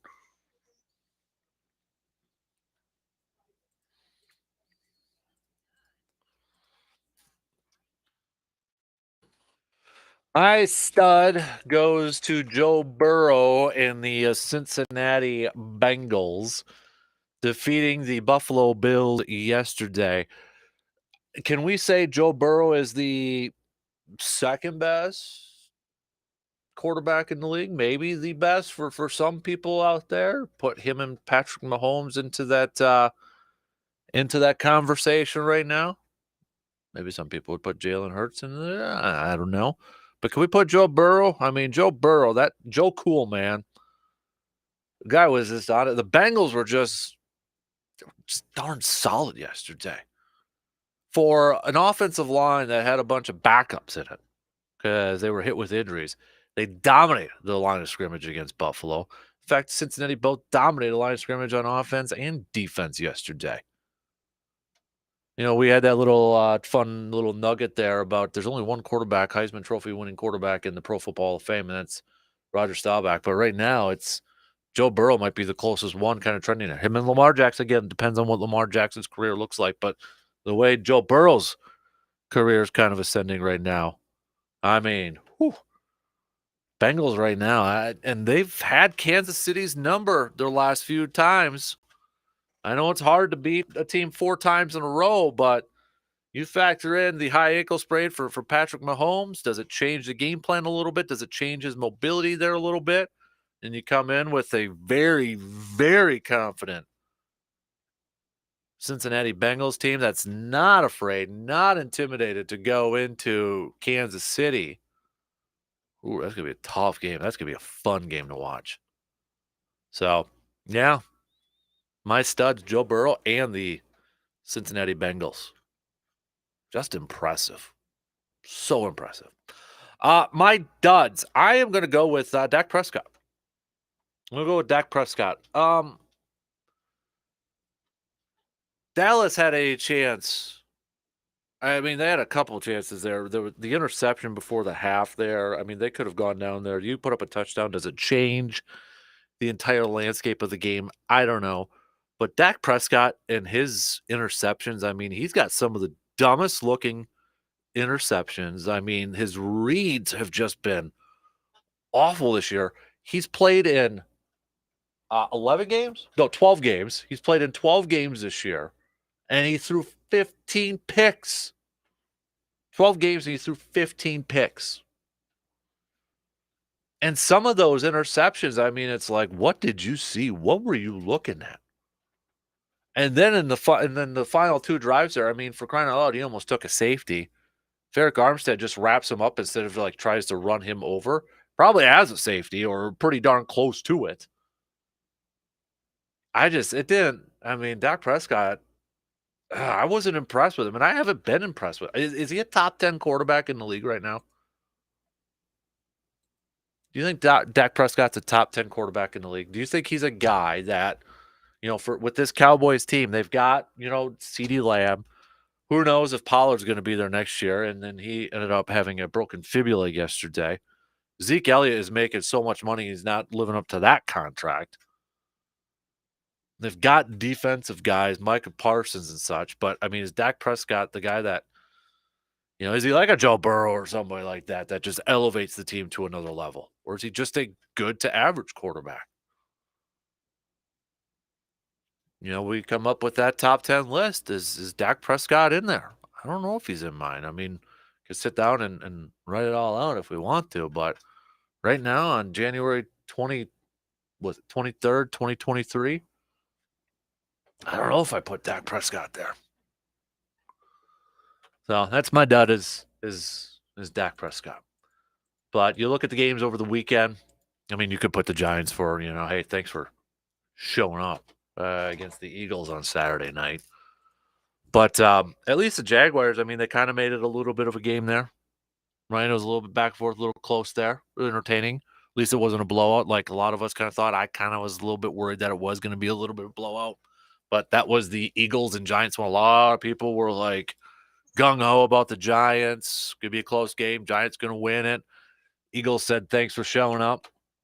Good little practice session there for our NFC Championship game against, at that time, whoever it was going to be. And then, as we mentioned already, Cincinnati was just solid against Buffalo. Now you look at Buffalo, and you look at the last couple of years, last few years here with Buffalo, and Green Bay is probably number one, or at least they're towards the top of underachieving when it comes to the postseason the last few years. You kind of look at Buffalo, and it's like, ooh. But this year, too, Buffalo went through a lot of stuff. We know DeMar Hamlin, they missed Von Miller with the torn ACL, a couple other things going on there too. But, I know there's some people that's already kind of talking about, Buffalo Bills. It was actually on the social medias yesterday, is Buffalo following a similar path to Green Bay here a little bit, and that's not a positive. Talking about the underachieving aspect of it all.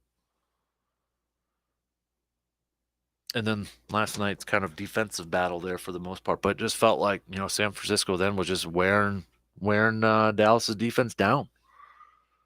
Brock Purdy probably his biggest win, and now he gets to go to Philly and deal with that fan base in Philly.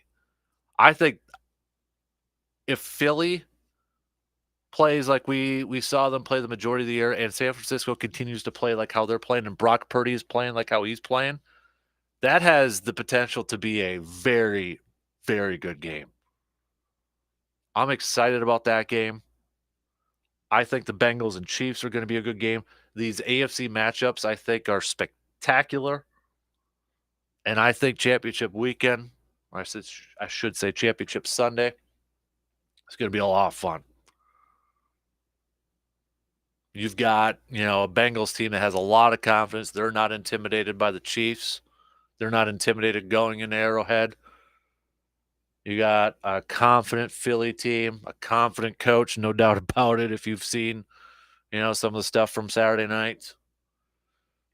Obviously, a very confident 49ers team, too, with a lot of skill players and two solid defenses there, too. This is going to be a fun championship Sunday. If you don't have a horse in the race, it's going to be a fun championship Sunday. Or maybe you just really don't like one of those teams, and you're going to be miserable. So we'll talk a little bit more football with coming up here in just a little bit, looking at this will Rodgers be traded or not, Adam Schefter Saturday. And I know there's a good chunk of Packers fans that a little bit burned by Schefter and his accumulation of information from a couple of years ago.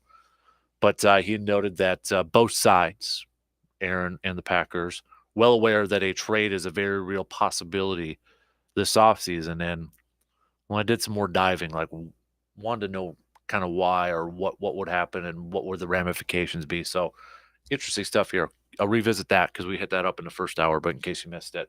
But should also mention, too, Brewers over the weekend, losing one of their former players and general manager, Sal Bando, the former third baseman, passing away at the age of 78 after a battle with cancer.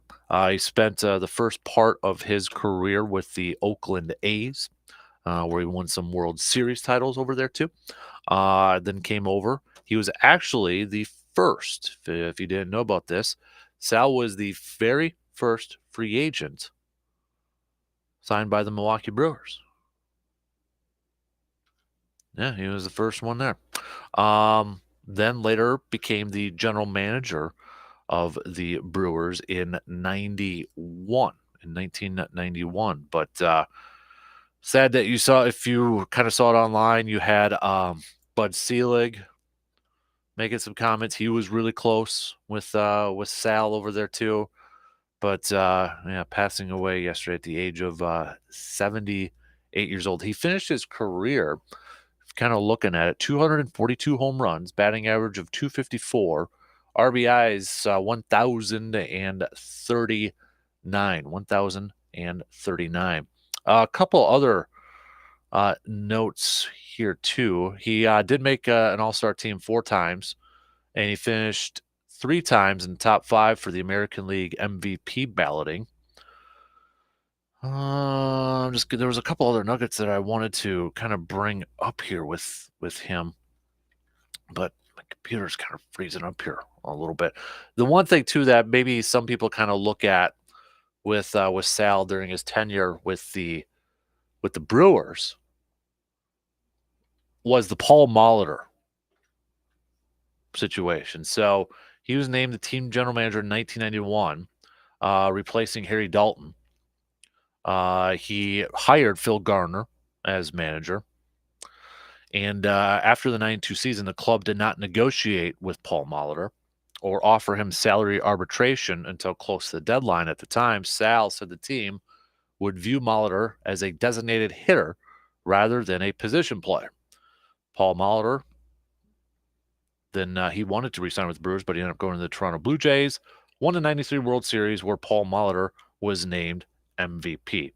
Sal was the GM until 1999 when he resigned. He is a member of the National College Baseball Hall of Fame and the Oakland Athletics Hall of Fame, and he's on the Milwaukee Brewers Wall of Honor. He was also the College World Series Most Outstanding Player in the 1965 College World Series. So, yeah, he signed 1976. He signed a 5-year contract worth $1.5 million with the Milwaukee Brewers there, and 81 was his last season. So, wanted to pass that along. That in case you missed it from yesterday. So, all right, let's take a quick break here. And then coming up, we'll revisit kind of the topic we had in the first hour, talk a little bit about Aaron's contract and something I didn't realize that kind of changes my outlook on this upcoming offseason. I'll flat out I'll confess to that. It changes kind of how I view this offseason in terms of maybe what I would like to see or what I think Green Bay should do, that sort of thing. There's some layers to this a lot of us didn't realize at first too. So we'll explain that coming up after we take this quick break. Could this actually be it? Could Aaron get traded? I think it may be a little bit more likely.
All right, let's just jump into this thing. Kind of get back to our conversation we had a little bit in the first hour. In case you missed it, maybe you weren't up that early this morning, like the rest, like some of us and such. But so rewind it here just a skosh. We're just gonna rewind it here just a little bit. Saturday.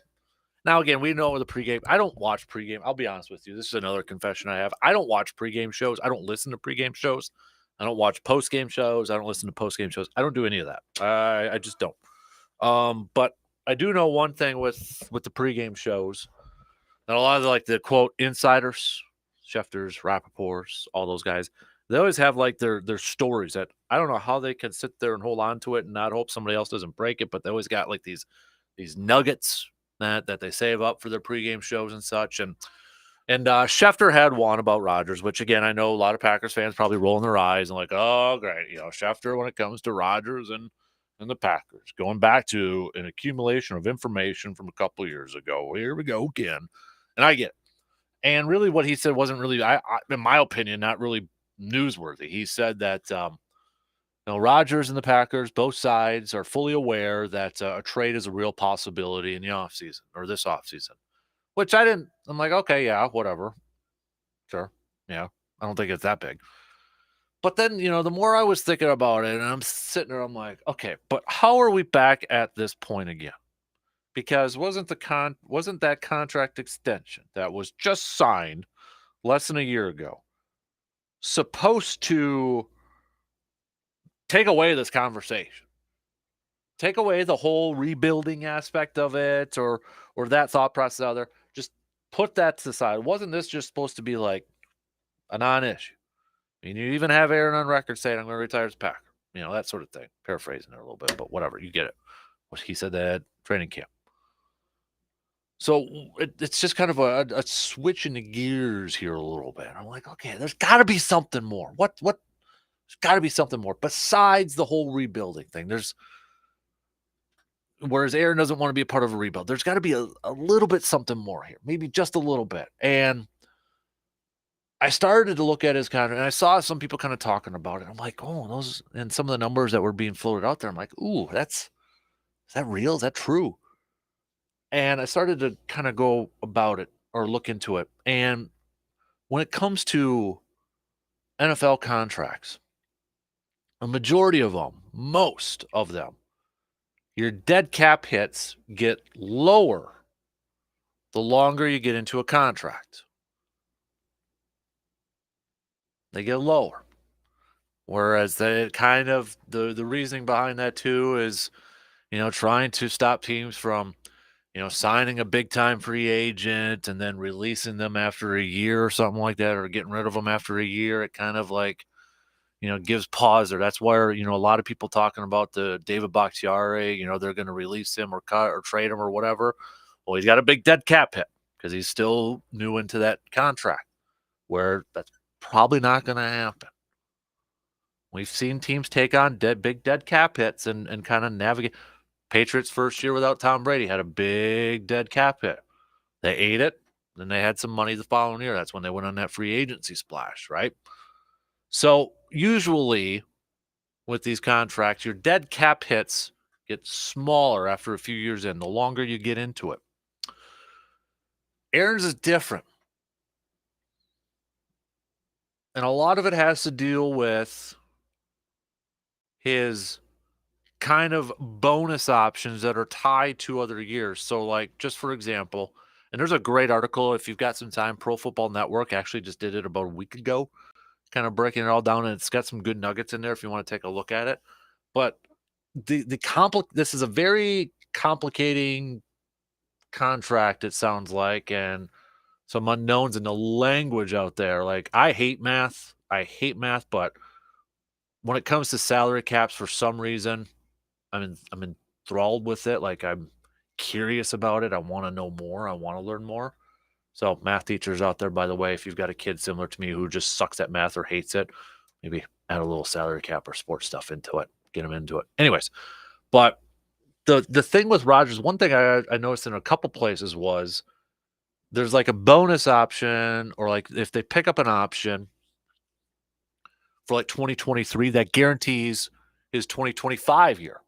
So you got those kind of like weird webs like that, which is like, okay, you pick up that one that affects, something 2 years from now. There's stuff like that in it. And Tom Pelissero, NFL Network, used to cover the Packers. I had found, and I probably forgot about it, but it was after Aaron had signed that that contract. He had made a note about what the future implications could look like with this contract. And this was his tweet from back then. Trade off for cap savings now. If Aaron Rodgers retires or the Packers move on after the 2023 season, this upcoming season, 2023 season, they would have a $68.2 million dead cap hit on the books in 2024. $68.2 million in dead cap space in 2024 if Rodgers retires or the Packers move on after the 2023 season, trade him and that such. That is a huge dead cap hit. Now, they do have the post June 1st sort of thing. We'll get to that here in a second. If you are on Twitter, you may follow a gentleman, Ken Ingalls, who is a CPA, certified public accountant, according to his bio. But he also does a lot with the Packers, breaks it down, looks at the numbers. Obviously a big fan of numbers and that sort of thing. I'm not. But he also broke it down where it's like it's kind of a head scratcher where it was like, whoa, and I saw it and I'm like, okay, I got to look into this if this is accurate and what this all means. Dead cap hits if Aaron Rodgers is traded or retires. We're not talking about being released. If he's released, first of all, Green Bay does that, kiss their season goodbye, because you're talking almost $100 million in dead cap if he's getting released. That's not going to happen. But dead cap hits if Aaron Rodgers is traded or retires. That happens this year, 2023 now. It's a $40.31 million dead cap hit. Remember what I just said, what 2024 would be? So yeah, 2023 would actually be smaller than what 2024 is. If the Packers traded him now, or he retires now, their dead cap hit would actually be smaller compared to what it would be in 2024. So post June 1st, if you don't know what post June 1st is, it's that thing where a lot of teams kind of use it as if they got a player that has a big dead cap hit attached to it. If they designate a post June 1st type of move, like trade it, release, whatever, you can kind of split that cap hit. So say Rodgers traded and they do a post June 1st designation, the Packers cap hit in 2023, according to Ken, would be $15.83 million. And then the rest of it would come on their cap in 2024, which would be $24.48 million. Manageable cap hits. Obviously still a little high, but manageable. But when you get to 2024 and 2025, this is when it's like, oh, shoot. So his 2024 cap hit, dead cap hit, again, traded or retires. 2024, $68.21 million.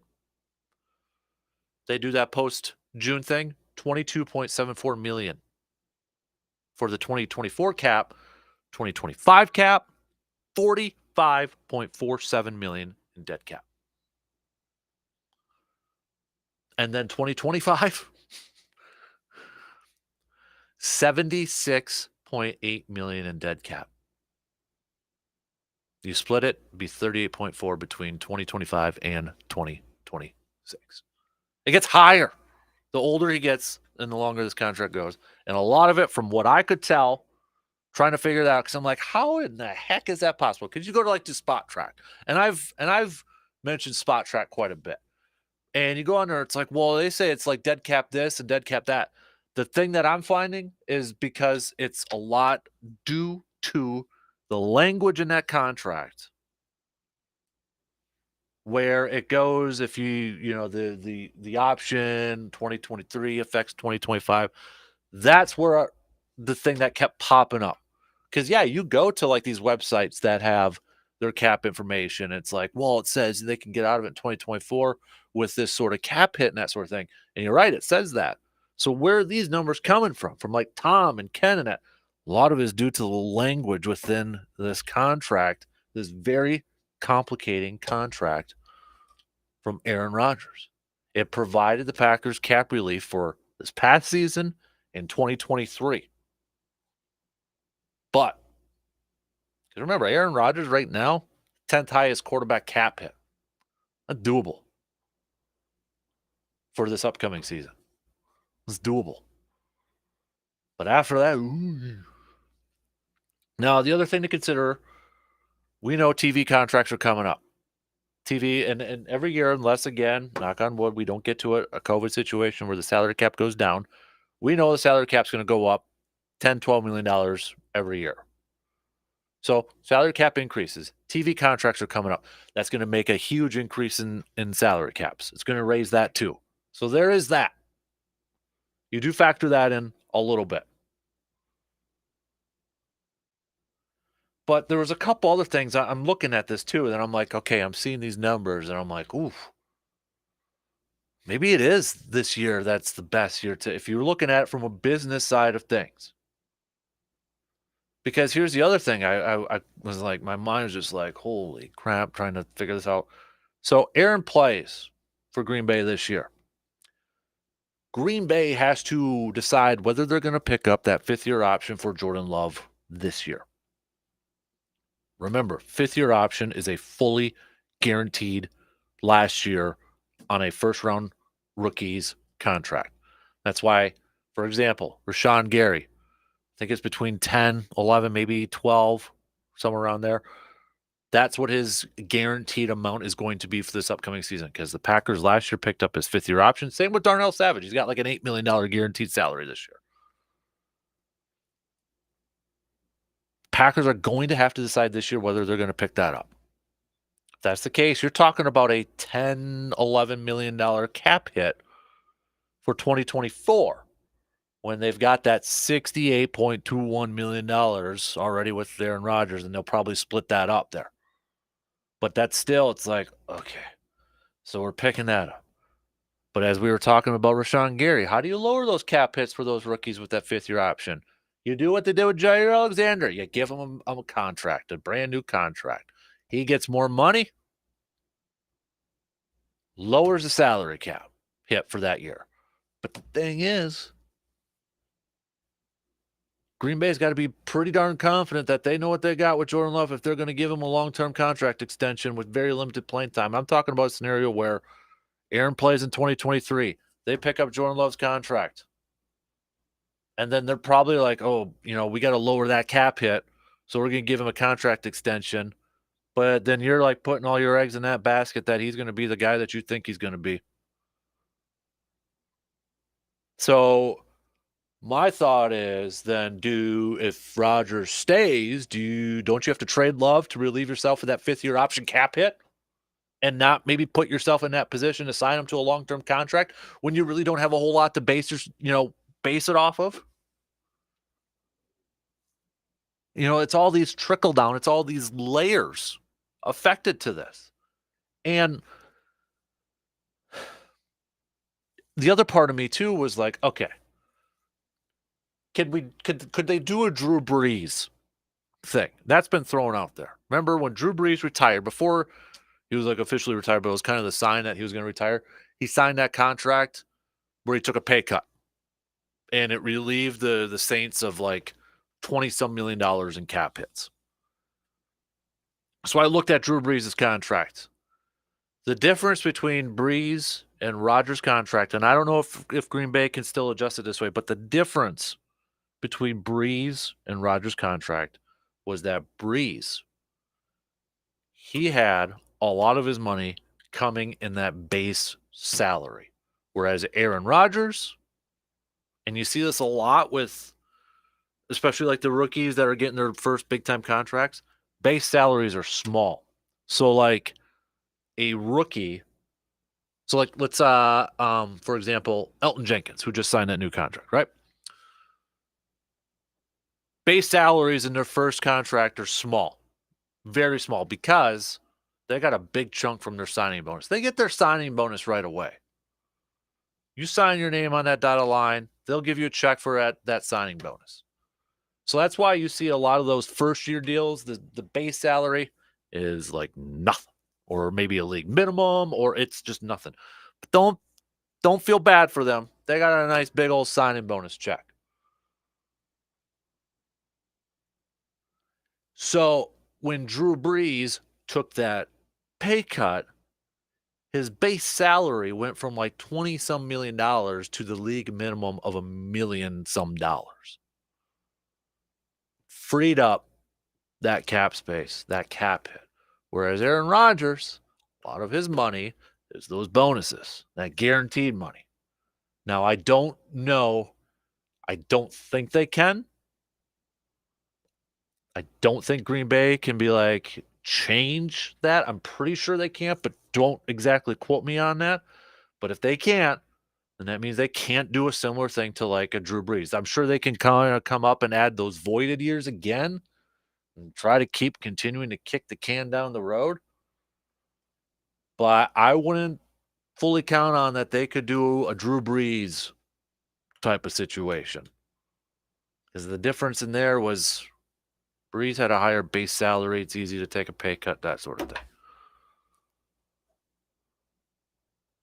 This is a messy situation. And I'll be honest with you, like, the selfish part of me, the fan part of me is like, I don't necessarily want to see the end of a Rodgers era, because it's like, well, that's the end of an era. And it was a great quarterback play era, but it was an era that they should have won more hardware. They should have won more trophies. Absolutely. But from a pure quarterback play standpoint, it was a pretty special era. But from a business side of things, you look at some of the numbers and it's like, I get it. If they decide to trade him, I get it. So whatever happens from now until whatever this decision is made, I get it. He retires, I get it. He gets traded, I get it. He comes back, okay. Now what do you do? I mean, it's and then, you talk about trade package for Aaron. I don't know what the heck you're going to get, because they're going to have buyers. I mean, the Jets, for crying out loud, were willing to trade for Brett Favre, and they knew that they're only going to get a year out of it. But I think that's going to have to be something similar with Rodgers, where it's going to be a very like an incentive kind of sort of thing. Like, all right, a conditional pick, it's called. I know a lot of people are kind of throwing out a first-round pick in that, and he probably might get a first-round pick for Aaron Rodgers. You're not going to get a couple first-round picks and like players and multiple picks, but I wouldn't be surprised if it's based off conditional stuff. Like, all right, right now you're getting this, but the team that acquires Aaron Rodgers, they get to the playoffs, that pick becomes a higher pick. They win a Super Bowl, it becomes a higher pick, and then maybe it's like, okay, if Aaron decides to come back for a second year, they can get another pick. I don't know if they can come up with a language with that part, but I know you can do the conditional based off of the success of the team acquiring Aaron Rodgers. It'd be if they could get it to where, like, okay, Aaron's going to come back a second year and then Green Bay gets another pick. Hey, I'm like, that's kind of intriguing there. I don't know if they can do that part or not. I don't know. But that's the other part too, is like, what can you get? And then will Green Bay take on some more of that cap hit to really push a trade through? It's messy. It's messy. And first of all, the first domino that has to fall is whether Aaron decides he's going to play or not. If he decides he's going to play, then there might have to be some very, very difficult conversations or some very creative scenarios coming through.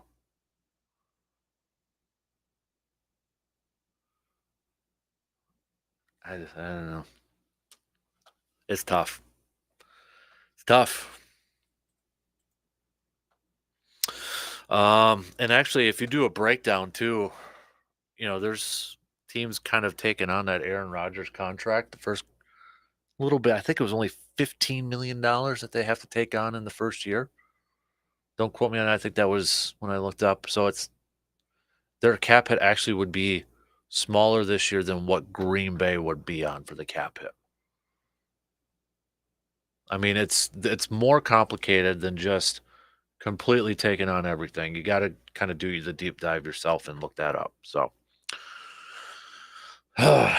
interesting. All right, we got to take a break. I rambled on long enough there, but I guess the question I had is okay. So you saw those numbers where he actually gets a little higher as the seasons kind of progress. Does that change maybe your mindset of trading Aaron Rodgers, moving on? Maybe it solidifies it a little bit more for you. What are your thoughts? Hit me up on Twitter, DANKASPER, Facebook.com/Casper Sports, all that good stuff. All right, we got to take a break and we got to finish up things here this morning. Covering the bases, closing statements, all that fun stuff. We'll be back after these words.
One more note I forgot to put in with the Rodgers thing. So say he's traded, the acquiring team for this year would only have a mediocre $15.8 million cap hit for 2023. If he were playing 2024, it's just $32.5 million. If the team, if the trading team wanted to release him after the next season, they could split that cap hit with $14.5 million in dead money in 2024, 29 in 2025. But again, those TV contracts will probably be in place, and the salary cap will be sky high at that point. So teams could take that on. So not that far out of the realm. A team would take on that contract. Crying out loud, some teams are still willing to pay Carson Wentz money and all that fun stuff. So, all right, let's cover some bases here this morning. We've got a couple of hoops games on tonight. Badgers makeup game against Northwestern. That's going to be at 5:30, and then at 6 o'clock tip time between the Bucks and the Pistons. You can catch that game on the radio dials here, 105.1 FM and 790 AM. Giannis and Middleton going to be back. It sounds like they were listed as probable on the injury report yesterday. So let's do it. Let's see if Middleton can. I got to imagine maybe they're easing him on in a little bit, but I want to see finally this group together. And we've seen the big four together, but how they interact with the other guys like a Joe Ingles, who hasn't had a lot of time with some of these guys like Middleton and such. But it's kind of all right. Let's get this group going and maybe really see what their biggest need is going to have to be before the trade deadline. Is it still a guy like Eric Gordon, which apparently the Bucks rumored to offer 4 second-round picks for, or is it Crowder, or is it somebody else? But hopefully now with Middleton back and Giannis too, that this isn't something that we'll have to deal with throughout the whole rest of the season and the postseason when we get to that point. Some other stuff. Obviously, we talked a little NFL playoffs here. We know the championship teams, 49ers, Eagles, Bengals, Chiefs. Sean Payton interviewing with the Broncos again on Wednesday.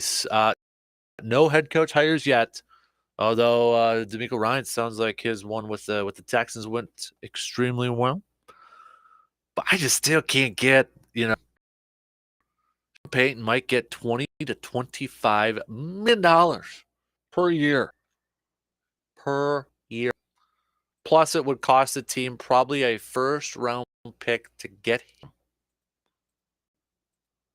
Yikes.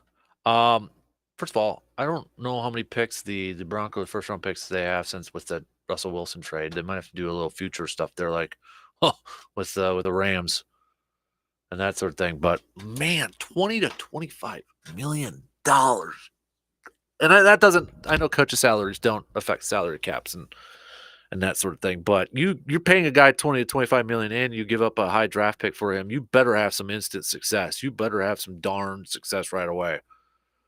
And I would have to imagine Sean's probably going to want a 10-year deal, maybe like what John Gruden got, at least a long-term deal. Like we're talking not 2 or 3, but probably a few more on there to guarantee that. So he's got a little guarantee added to that equation there too. But whew, that's a big chunk of change. But we know the Broncos and their new owners, they've got some money to spend.